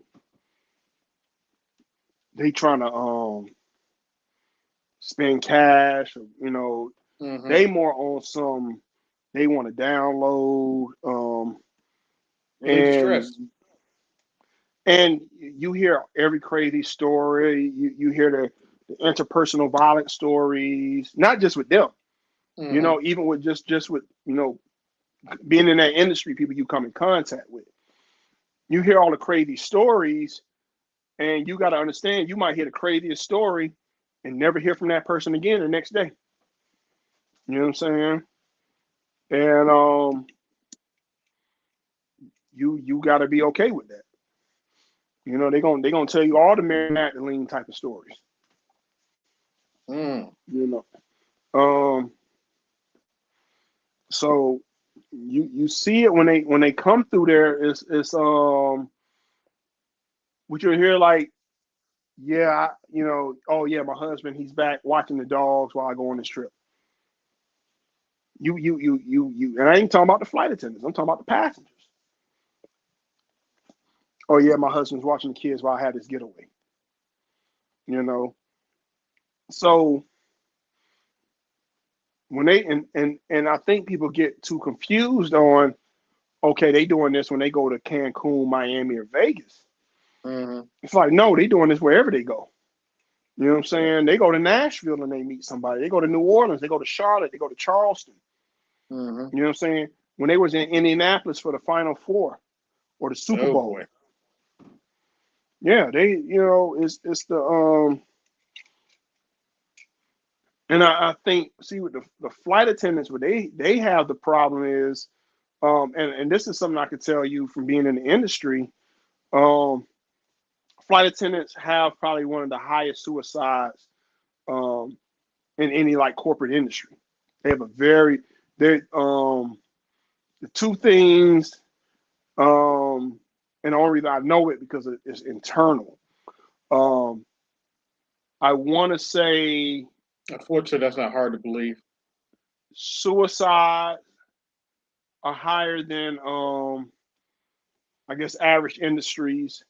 Mm-hmm. And the other thing that's extremely high, um, and this is of course more prevalent amongst the men, male flight attendants.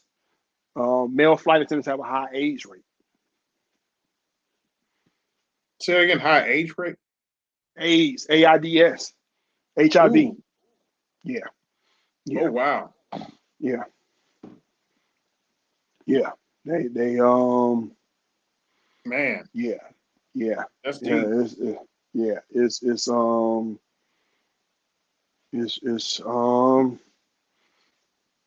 and thing with a lot of them, when if they die on their layovers or they commit suicide or they have some form of they try to boy they play cover up.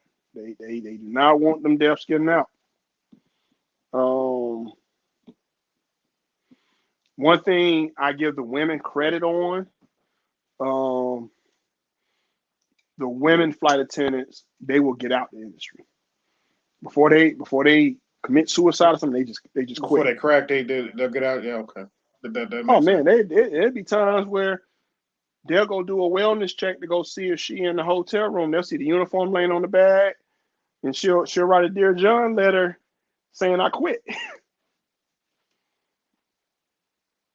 So a lot of them, In this space we get on women for downloading and stuff like that. But given their job, I can understand why they would want yeah, to download or something. Now they have to because they hit on especially where you said constantly. you have to you deal with them people grow up with them every time. Every time they get Hmm. on a flight and stuff, the stuff they have to download somewhere. Yeah, because the white and the Asian women are constantly hit on. And then this is the deep thing about the Karens. When they get a certain age, ain't nobody looking their direction. Oh dear. Yeah. So they it's a term, um they call them senior mamas. Like grandma, they call them a senior Mm-hmm. mama. So when they've been there long enough and they can hold a trip going to Hawaii, generally they got 25 years, they can hold a trip going round trip to Hawaii. If they got about 20, 21 years, they can hold a round trip going from like um, Atlanta to Seattle. And um, that trip will make them about 750 in a day. Mm. Um, yeah, because they generally top out between 72 and 75. So they can make that in a day. It's hard for them to constantly make that because, like I said, they're 30,000 feet in the air, and they don't get paid until the plane door closes. So if it's a mechanical issue or a weather issue, um, they really don't get paid until they get on that plane. Mm. Yeah. So Man, you but gave me a lot to do. I would tell somebody like I would tell somebody because I always say Kevin Samuels gave a lot of people the formula. You know what I'm saying? Right. The three-piece suit, the cologne, the watch, the frames. If you already dressed, if you already, got you a stylist or a tailor, and you go up in the airport, um, if you got a membership for one of them sky lounges, you can meet somebody, or if you got or if you just flying somewhere, um, you're gonna meet somebody. You know what I'm saying? It's gonna especially I always say especially if you SYSBM/passport. Um, I think if your mentality is okay, um, if you got a mentality of I don't care as long as she over 20, I don't Mm-hmm. have a racial preference, I don't have a nationality preference. That's I'm about not where even I'm at hard. right now. I'm not hardcore about whether she speaks English or not. You know what Mm-hmm. I'm saying?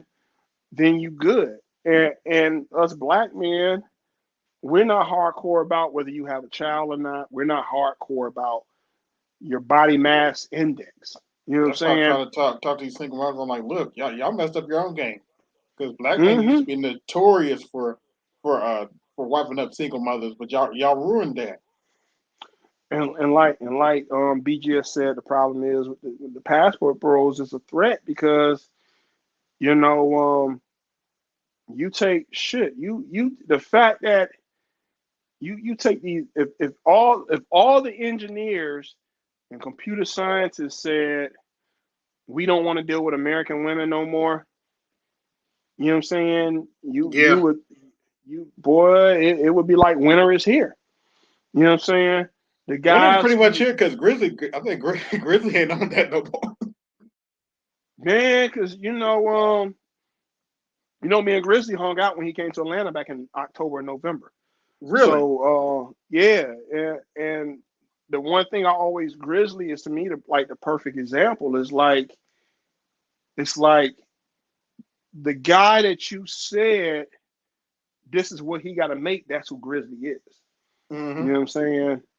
The you said he got to be this, and that's who Grizzly is. You know what I'm saying? Yeah. Um, so when you hear them talk, it's like we know these guys. Now I got another homeboy. That's why I laugh at Um, the That's why I laugh at the divestors. Like I know how value white men. You don't qualify.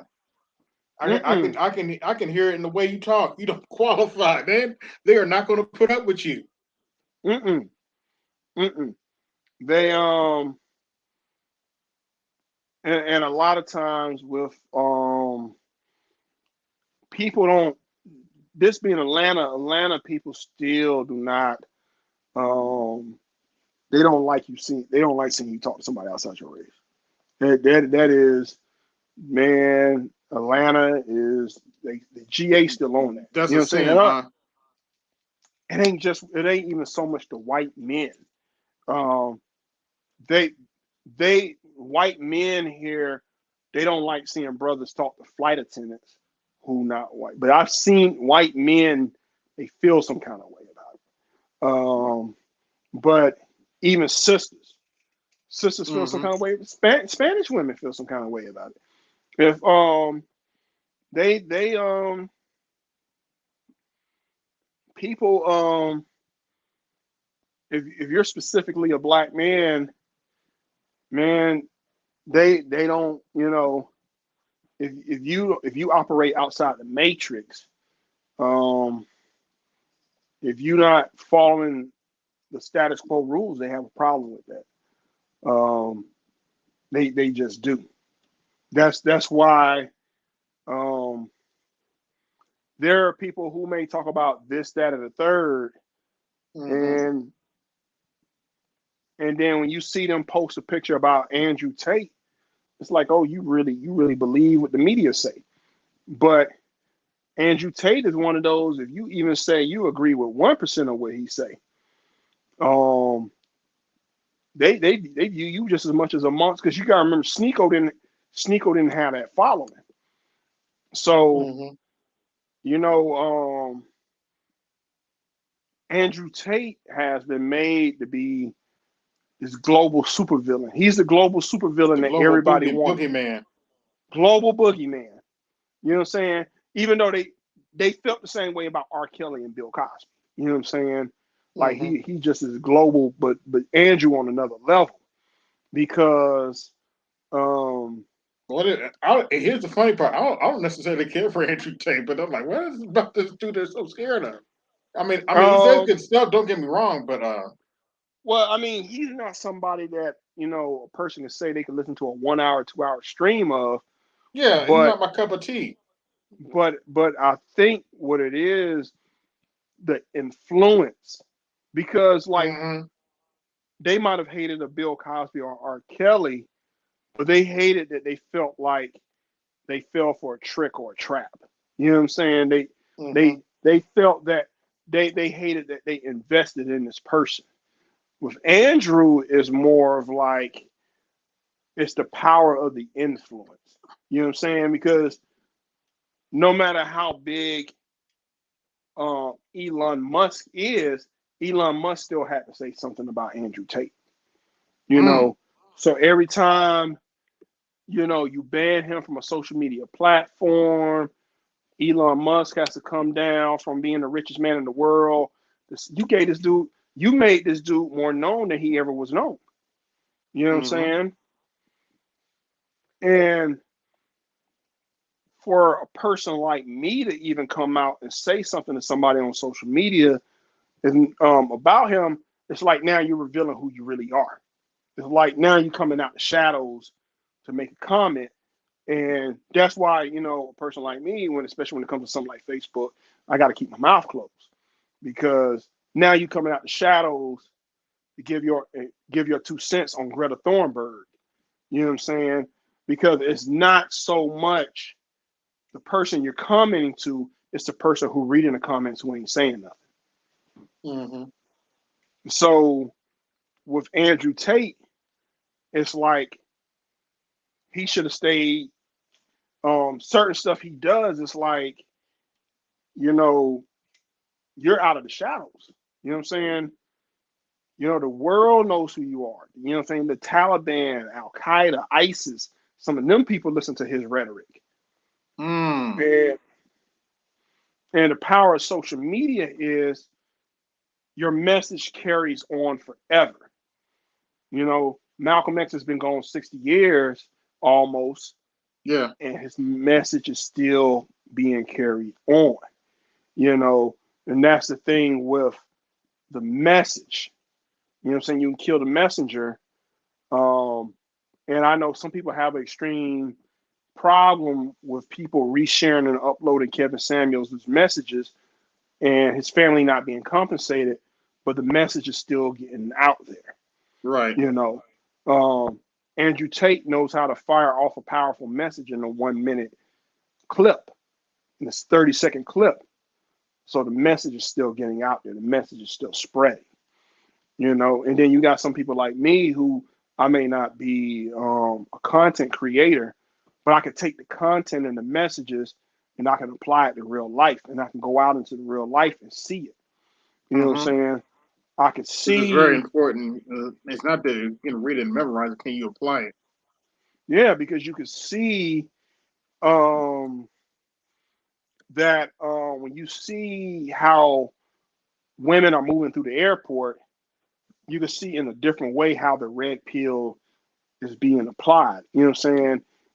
The Miami flights and the Fort Lauderdale flights, they stay packed. You know what I'm saying?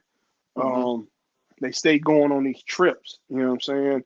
You don't go through the airport and say, "Man, that woman looks like a wife." It just doesn't hit you like that. Good, but they be a wife with their passport, going over to get sausage, as they Yeah, say. yeah. So they catching a flight. You know what I'm saying?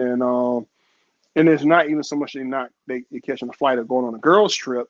We not even Mm-hmm. saying that. It's just the fact that she walked to the airport. She went to the airport to go to fly somewhere else for the work. She not flying to. She not going home to cook a meal for her kids when she got out of school, or have some prepared for her boyfriend or husband. She flying for work, Mm-hmm. and so you see that. You see that women of all races, that the career became their husband. Yeah. You see that. You see that. Um, you hear stuff like, "I'm with my partner." You know what I'm saying? Even one thing I'll tell a person about a flight attendant can go hard and has the capabilities to grind and make 200K in a year, but they don't want to work that hard. They just don't want to work that hard. And of course, if they work that hard, the testosterone levels will go up, but they don't want to work that hard. Mm-hmm. So coming into it, they're not paid pennies, but coming into it, they're still paid an amount that will make them get into a relationship. You know what I'm saying? Or have a roommate. Mm-hmm. And they're all going to come in contact. Some of them will come in contact with the guy that's going to pay for whatever surgery they need. You know what I'm saying? May not be a BBL, but it might be the waist reduction surgery. You know, Or breast so reduction, depending on who it is. yeah, they so many people, they go to now the thing about the airport is I don't think people are like quote unquote introverts or they have like stage fright because somebody had said something in one of the older emails. Like it was a woman, she makes money like almost 500 an hour teaching Generation Zs and millennials how to communicate over the phone. And somebody couldn't understand. Um, People need to just quit being scared. I'm like, nah, that's similar to stage fright. Walking up to somebody, introducing yourself, that is Mm-hmm. abnormal. That's abnormal. You know what I'm saying? Um, People are not gonna just go Yeah, start stage talking. class is a lot harder than people think it is.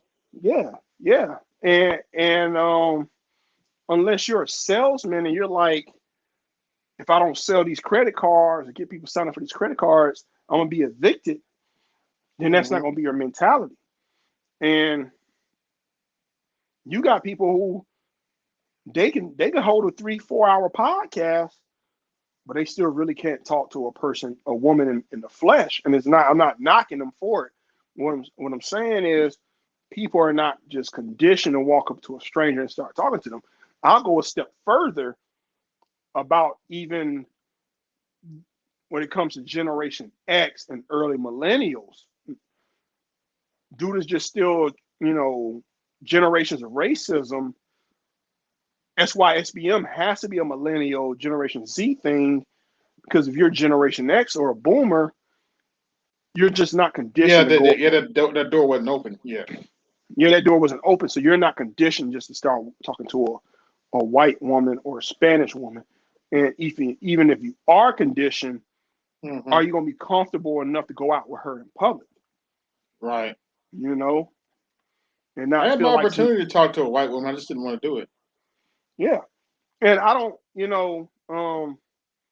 I don't knock people who don't date interracial or who are SYSBM. What I see is more, and you see it, and BGS might call it the winter chip, the winter soldier chip.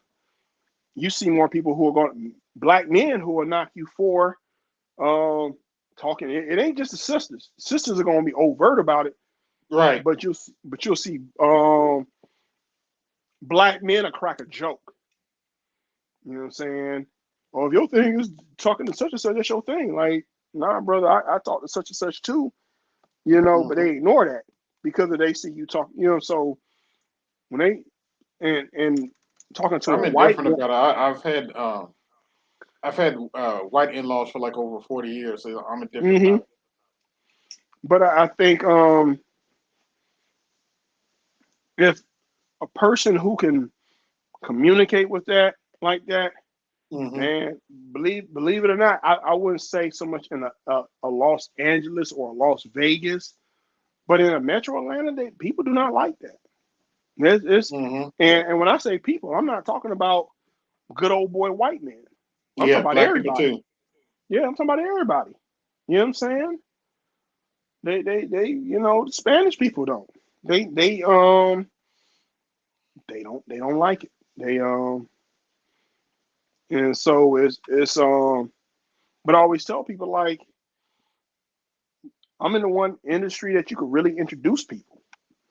I can always be like, yo, here. But the other problem is, and this was interesting even about um dating and matchmaking. Um, you technically had 3 relationship coaches pass this year. If you want to say technically, you know what I'm Mm-hmm. saying? You Last year, know, now, well, last year yeah, now, but last yeah. last year. And I told somebody, I said, I was a Patreon member of Kevin Samuels, Alan Roger Curry, and Sinful to P.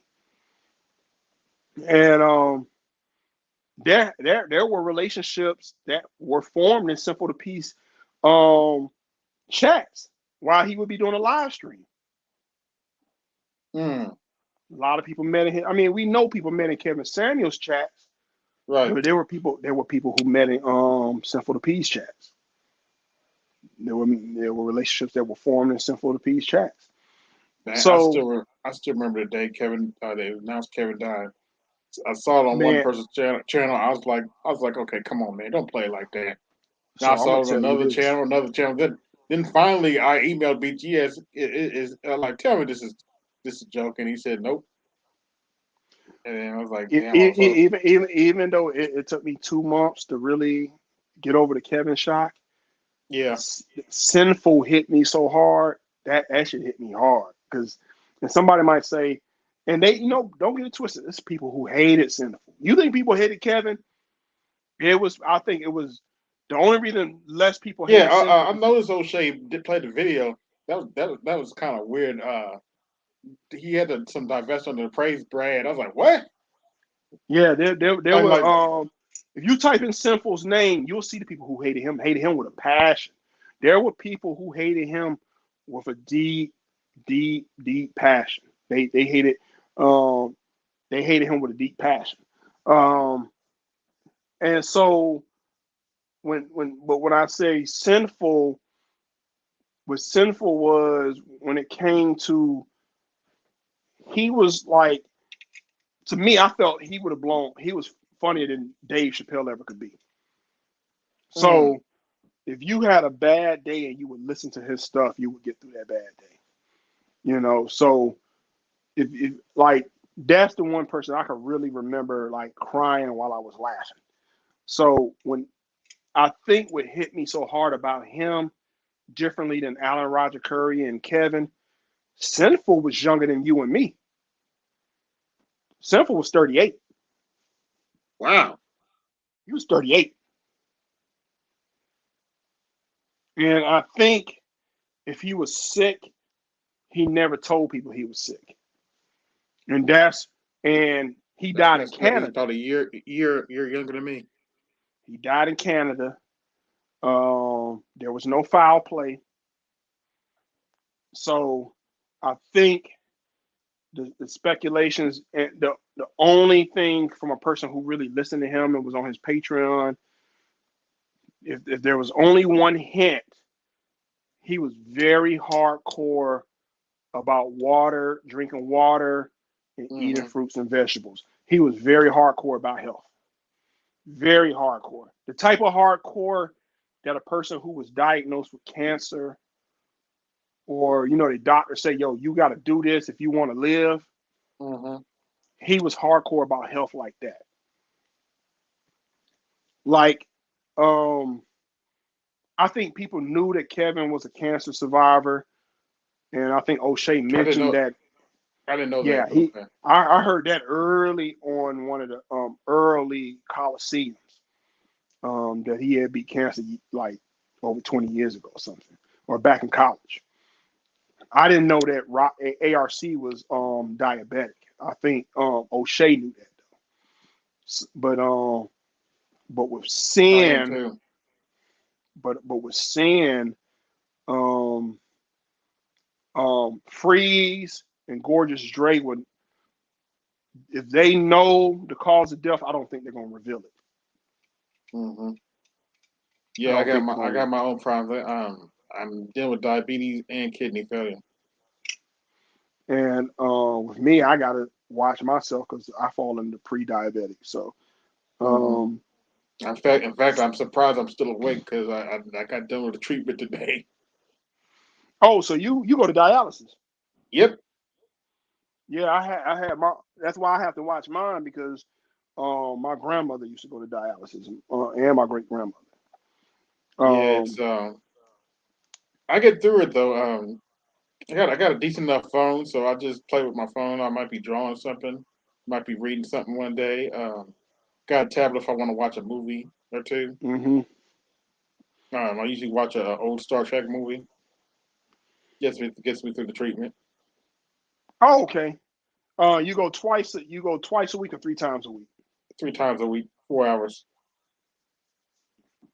Oh, so you 4 hours. go. Oh, I didn't know it was 4 hours. Yep, 4 hours. So you were Four. born. Were you born with diabetes, Um, I may have or you gotten it developed? genetically because Yeah, both my parents had it. my okay. So my cousin, she got it genetically. She had it. She's skinny as can be, but she's had it since she was maybe not a newborn, but definitely Mhm. before first grade. She had it I was before first diagnosed grade. when I was about 13 or 14. Okay. I Um, got kidney failure about, let's see, 2018, about 5 years ago. so you had it. Are you in line for a transplant, or you had to get a transplant? I'm still working those details out, but yeah, Okay. I've started the paperwork for getting a transplant. Just got to get my team together. Yeah. So it's believe me, it's um I think the ones who are pre, it's like I think when people talk about diet, it's just like it's one of those easier said than done. Yeah, That it is. discipline, you gotta almost you gotta live with somebody who has that discipline. Hmm. It's not You easy gotta life, you. that's for sure. Mm-mm, Fortunately, they've lightened up a little bit, but you still got to watch what you eat. Like I can't have too much potassium because it'll kill me. mm, Because your see when your kidneys fail, your kidneys is like your disposal system, and because your kidneys fail, you have to do dialysis. It becomes your disposal system, so you have to watch what you build up between treatments, mm-hmm. and it get a little complicated. But I try to eat, more a little bit more healthy.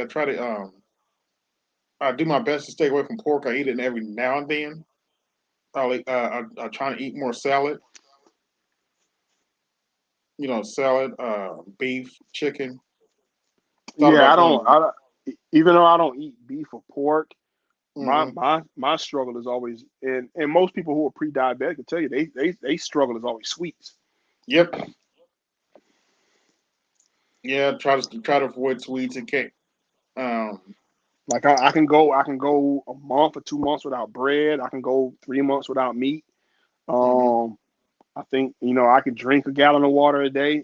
But if you say sweets, um, because that's why, like, even if I go to the gym, and I know people notice when you run a lot, you're running a lot makes your body say, okay, I want something sweet now. Mm-hmm. Versus if you just do a lot of steps and miles in, um, you can walk a lot without really having that the sugar urge. Yeah, I'm trying to walk more. I got I started to use Google Fit so I can keep track of my steps and stuff. Yeah, I try to keep track of my steps. Um, and the one thing I notice is if I drink at least like early in the morning, if I drink half a gallon of water before work, Mm-hmm. um, it I can't kick do that it. because of my dialysis. You have to watch your fluids with Oh, dialysis. so you gotta watch. So you gotta watch how much water you intake too. You gotta watch everything. Yeah, because you get you intake too much water, it can get on your lungs. Oh wow. That's what happened to my mother plenty of times. I would have to take her to the hospital, and I actually used to take my mother back and forth to treatment for dialysis. Yeah, it's my uncle used to take my grandmother back and forth to treatment. Um, so yeah, I mean that's why I don't smoke or drink because I had a grandfather who passed of throat cancer. So it's Ooh, like yeah. So it's I I think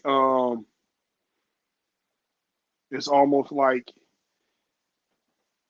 even though you're in a first world country, it's like you're still so prone to so many of these um diseases and yeah, now that COVID done hit, and I do think there's a link between COVID and so many of these people who dropping dead yeah, because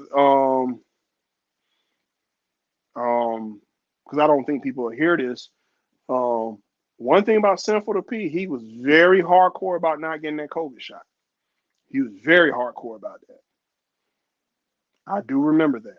He was okay, now I'm not saying that's the cause. I'm just saying he was like he was like and he was very anti the shot.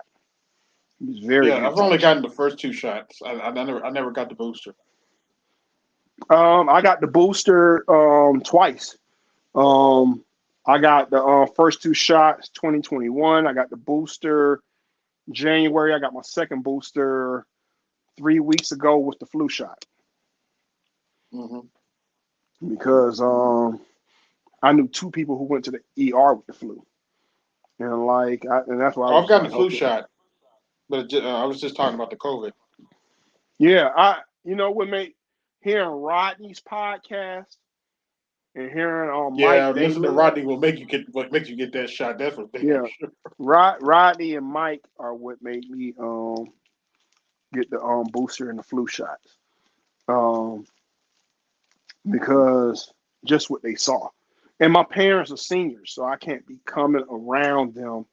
Right. Um, you know, and as much as people talk about the mask this, the mask that, man, when you see when you see elderly white people with that mask, they telling you something. You know what I'm saying? Hmm. You still see older black people with the mask. When you see them elderly people with the mask, they trying to tell you something, and that's how I look at it. It's like um, they could have come. A lot of times they might have cancer. They know somebody with cancer. You know, they have weaker immune systems. So yeah, it's when I see them with that mask. Um, that like I said, the airlines getting rid of the mask and the quarantine. That was all about money. It's all about Hmm. money. You know, I'm still wearing my mask, but okay. yeah, it was about money and just being where I'm at, man. I still, when I hear somebody cough, Yeah. man, I look at. a cough frightens me the way a gunshot frightens certain people. So when I hear somebody coughing and they just not covering their mouth, it's just like, man, yo, you just rude. You know what I'm saying? You know, you be wanting to punch him, but you be like, man, I'm gonna lose my job if I punch this guy. Mm-hmm. You know. So yeah, it's man, it is. I would say this, man. It's gonna be 2023. Gonna be interesting. It's gonna Oh be yeah. interesting. It's gonna be interesting. I'm gonna keep telling these women.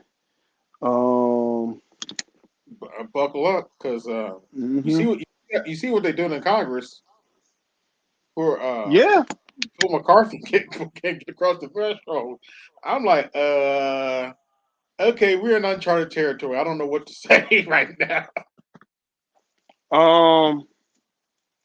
You know what? I didn't pay attention to January 6th like everybody else, so I knew McCarthy's name. You Hmm. know, so I knew who he was and the dust he was kicking up. So I understood it, but I it was remember what I was just doing on like, January 6th. I was actually watching Angry Man oh, I'm, Valdez. oh, I'm talking about the court hearing, not the actual Oh, the January court 6th. here. But like, I Yeah. wasn't watching the court. I didn't watch the court hearings. Um, Oh, I didn't even. Don't feel bad. so so I didn't so care. I was like, you should have arrested me last year. so I think sometimes a guy like McCarthy is like somebody said on Rumble. They said, look, they said you are the establishment now. It's like when you up there enough, you become the establishment. Yeah, Yep. you might lean To a extremely degree, that's what left happened or to Trump. you become extremely left or extremely right, but you the establishment. You know what Hmm. I'm saying? Somebody who never really became the establishment was Ralph Nader. Like Yep. Ralph Nader, as But much they as still people hate might him to talk, this day. as much as they talk about Bernie, Ralph Nader is just very. That's who I used to always vote for because he was very, anti-establishment. It was like, Hmm. um, because Obama was the only president I actually who was part of one of these parties that I voted for. Outside of that, it was always Green Party. So Oh, Nader, okay. I voted Green. I voted Libertarian. Um, when when Stacey ran the second time, I voted Libertarian because I didn't want her to get my vote. But is Who's the I Libertarian vote candidate? Oh, that's right. I forgot. I had forgotten about that because I did watch that debate because between. what because you know what the Democrats would do? They would get the Green Party off the ballot, but the Yeah. Republicans they would not get the Libertarian off the ballot.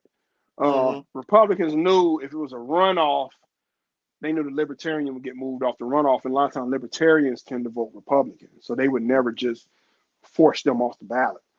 So I Right. would never. Sometimes the Libertarian vote would just be a protest vote because they're not getting in anyway. But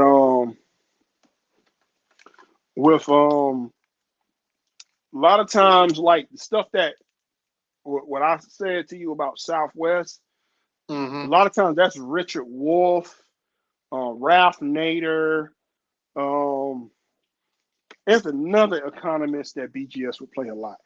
That what's going on with Southwest and the railroads, that's really their lane. And that just really like one thing I really like, even though I like a lot of the geopolitics, the global economics, the military science, the history, Yeah. but one thing I like really digging into is the worker rights. Because Mm. when you get into it don't have to be an airline or a railroad or trucking. They could be working at an office. It's Hmm. like they don't. You start to feel like they care about their bottom line. They don't care about the people. And when you start really running the numbers of how much they're taking home, um, it will get you. You will start thinking like what some people like call a socialist. Because I saw somebody post something in a group. He said, "Quit going against capitalism." And it was somebody black talking Hmm. against the system and capitalism, and y'all need to get out there and work and blah blah blah. And I had to show a couple of articles like Capitalism does come from slavery and the plantation. There's no Yep, ifs, ands, and buts about it. comes from the There's cotton industry. the empire, yeah, the empire of cotton. So And I still need to you get through that know, book. That's a long ass book, but I'm still trying to get through but that book. and I think with a lot of people, they just um they have a problem when workers say when like I have a problem when people say once they just get a job, you mean when they just go be a slave? Won't you just say that? You know what I'm Hmm. saying? You mad because this person don't want to come in and make your cheeseburger or make your Subway sandwich. Um, and they and that's one reason they really hate the criminal element. Um, because Jason Black or Professor Black Truth, one of them said something. They said when they legalize all these drugs, all the charges you're going to get now are going to be hard felony charges, felony one charges. It's not going to be no more. I got locked up for selling marijuana or selling crack. It's going to all be armed robbery, kidnapping. It's going to be so. What they got to understand with the once you get a job mentality and you don't pay these people a livable wage, or if you don't educate them properly, now Hmm. when these people go into society, you got to worry about these people not just snatching your purse, breaking in your house, home invasions, robbing you. You know what I'm saying? Because you didn't give them the proper education and you didn't give them the proper pay to take care of their family. You created this monster. You know what I'm saying? So you could say you're anti-socialism, because communism is more closer to authoritarianism. But you're Yeah, anti-socialism. You're anti this person having a decent way of life, having decent housing, decent food. So now you got to worry about this person robbing you. this person's stealing from me. And then they say they don't want to work hard like I work hard. Like no, we it's just like your boy Doctor Strange. His family gonna have to pay reparations. You know what I'm saying? So they can say, well, he got it from working hard as an actor. Like no, he came from generations of a silver spoon. He comes from wealth, and his Hmm. wealth was off the back of slaves. So Yep, you know you, you and this is an indictment. And when I guarantee when I tell the black people this, it's gonna sound like I'm praising white folk, but they really didn't have a choice but to do Jim Crow. they didn't have a choice. They didn't They have we they didn't have a choice because they were that fucking lazy. They yeah, pretty much black folk ran the black folks labor was the whole economy. If I they didn't mean, if they didn't put you if they didn't put you in Jim Crow, the economy would have collapsed. it would have collapsed. And I think And you can that's not me still praising them. If you stop and think about it, that's not me praising them. That's me is pointing just out how lazy and inefficient they were. and that's why like you could see like when I hear people constantly talk about working like when I hear people say I'm looking for a job working remote, working from home, and then sometimes I look at like the whole globe, not just global, but even the United States infrastructure. I'm like, well, damn, if everybody working from home, who gonna repair these roads? You know what I'm saying? It's like Hmm. I can understand an engineer saying I'm working from home, but if a surgeon or a pilot say, "Man, I'm Yeah, working remote today," I'm like, "Huh?" It's like that's like remote work. I know people like BGS and them been talking about how remote work is killing a lot of your downtowns, but remote work and COVID killed a lot of universities because yeah. I was riding with my white cousin-in-law the other day, and we were talking about all the empty buildings, empty skyscrapers that was driving past. like if I'm gonna go, why am I gonna pay you 20, 30, $40,000 to go to this university if you're gonna teach me remote? Yeah, You know, my and my pastor, ironically, is not only is he a pastor, he's a science teacher, and he works at multiple universities. He works at Ivy Tech and IU, hmm and a specialized high school. Mm-hmm. teaching biology and stuff like that. And he said they're preparing for remote work again. The one thing I could say about remote work, I like I said, I can see how it can work for certain industries. Hmm. Um, but when I constantly see people say that's what they want to do, and it's just like, um, Depends on the industry. not even just so much the industry is just it can, if you're working remote and you don't have a family, um, because with remote work it's like, okay, Yeah, you can if you're gonna become work, very antisocial if you're not careful. become very antisocial. It's if you haven't met that perfect person and you decide, okay, I ain't met that perfect person, but I want to work remote, who you're gonna have What problems because you're perfect person? I know I ain't perfect, so I don't now. expect no. Go ahead. Yeah, I'm I, sorry. I agree with you about that, but I think the women who work remote, man, they gotta almost get what's given to them. And then if they're dating somebody who doesn't work remote, okay, now you're dating somebody who doesn't work remote, and you become jealous and envious just because this person is leaving the house. You're Hmm. thinking like, okay, I find this person attractive. Who else is gonna find this person attractive? You know, or even if you don't find them attractive or arousing, they still got resources. Right. You know, um, I know I was talking to somebody, and she's older, but she's attractive, very pretty. Yeah. She told me she only got $5 to her name, $5 in her Ooh. account. You know what I'm saying? She Yeah. Well, Dominican. that's what line. They worth less than $5. Good lord, that's sad. She got $5 to her name, and she lives somewhere.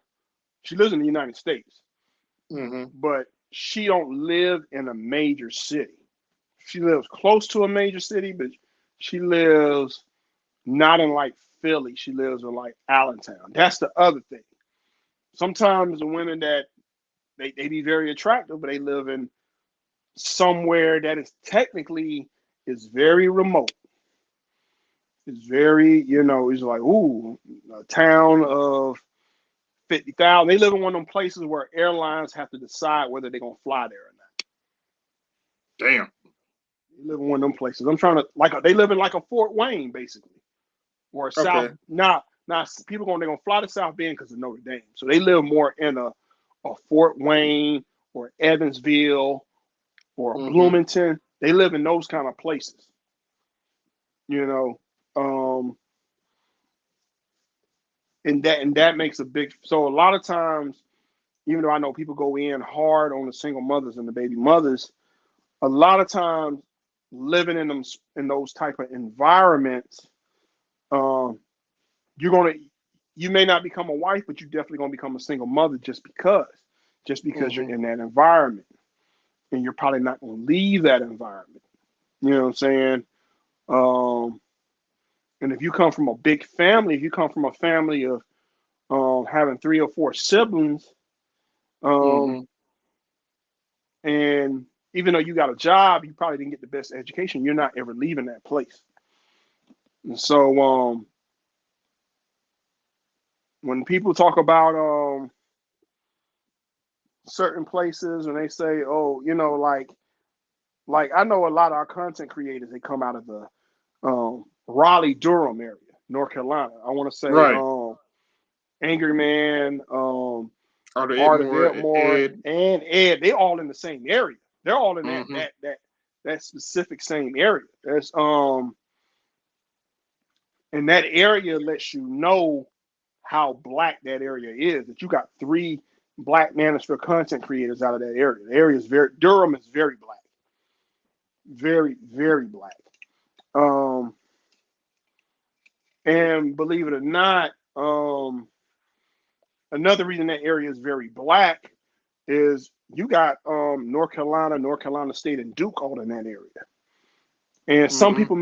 some people may leave that area, but that area is not Los Angeles or Chicago. But that area is known for producing what you would consider that quote unquote high value man. So Mm-hmm. you're producing your Kyrie Irvings, your Elton Brands, your Jason Tatums. You know what I'm saying? You're producing NBA millionaires out of that area. They're coming through there and then they go into the NBA and become millionaires. You know what I'm saying? Um, Michael Jordan grew up in Wilmington, but he still played ball in North Carolina. So all these guys are coming out of an area like that.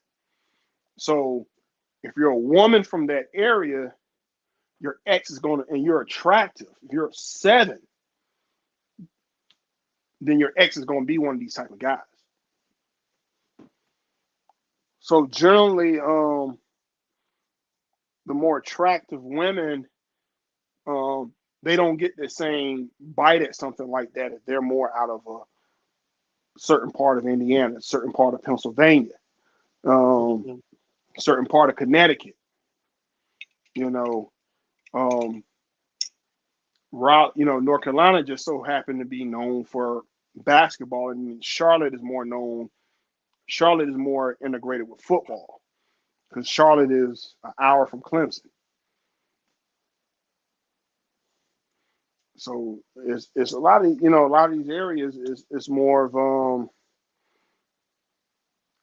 I would you it would be hard for a woman to find that dude in that area because she's going to say to herself, "Well, I dated somebody who played for Duke and he went on to play for the Boston Celtics." Mm. Yeah. Well, congratulations, Adrian. This has been my longest stream. I'm well over Oh three. man, yeah, we both need to go to bed because I got to be up at 6:45. I got to be at work at 6:45. Yeah. Been up here for over 3 hours, and I got to Yeah, get so go to we bed too. yeah. But thanks for talking with me, man. I just when I read about the story, I was like, I need to get somebody in that industry's perspective on this. Just so I got my It T's that and that it, I Can they go bankrupt? It's the bankruptcy for them is all going to be on the consumer. So we're going to see within the next year if they go yeah. bankrupt or not. This is like I know right now this is going to be in history. I mean, this is still not worse than 9/11. This is not worse than 9/11. Right. Right. Um, I and wouldn't. I'll I go wouldn't step. dare say that. And this is not worse than 2020. 2020, the airline industry had to refund billions of dollars. The airline industry shut down. We had to refund billions of dollars. This is not worse than 2020. This is not worse than 9/11. Um, can they bounce back? Yes. But can they go bankrupt from this? Yes. It's going to all depend on, they're going to have a price that these travelers this summer cannot say no to. The only way I can see them really bouncing back it's gotta they gotta be so cheap that nobody can say no. That's the only way Hmm. they're gonna beat it. Because right now they don't want to give people their money back. They're giving their money back, but it's very begrudgingly and it's very slow. So can they do it? Yes. Can they go bankrupt? It's very possible. It's very Hmm. possible. So we're gonna watch and see what happens. Um, and like I said, it's if they do go under, it's gonna make the airline industry worse, not better, because it's gonna make all the other airline industry, the big three. Because this is, I think I might have told you this, but I didn't tell you this. American Airlines is $10 billion in the red. That So doesn't surprise me for some odd reason, but okay. they're 10 billion in the red. So if they're not bankrupt, because the government doesn't want them to be bankrupt, Southwest won't go bankrupt. The only way Southwest will go bankrupt is passengers really will not be flying them. Otherwise, they here. They here. But Wow. Albert, I enjoyed the stream. I did Hey, too. man. So yeah, we're gonna have to chop it up some more. Hey, not a problem, man. Thanks for coming. Hey, I'll catch you later. I gotta get some sleep now. we both do, man. Peace. Peace out. All right, folks. Thanks for coming to this stream. If you like what you've seen here, hit the Cash App and support the channel. This is AB Media 83, and I'm out. Peace. Yo, this is AB Media 83. Want to support the channel? Hit the Cash App. Also, be sure to like, share, and subscribe to the video. Also, be sure to hit that bell notification so you can be notified the next time I upload a live stream or video. And always remember, keep it grinding, keep it pushing, keep it moving. This is AB Media 83, and I'm out. Peace.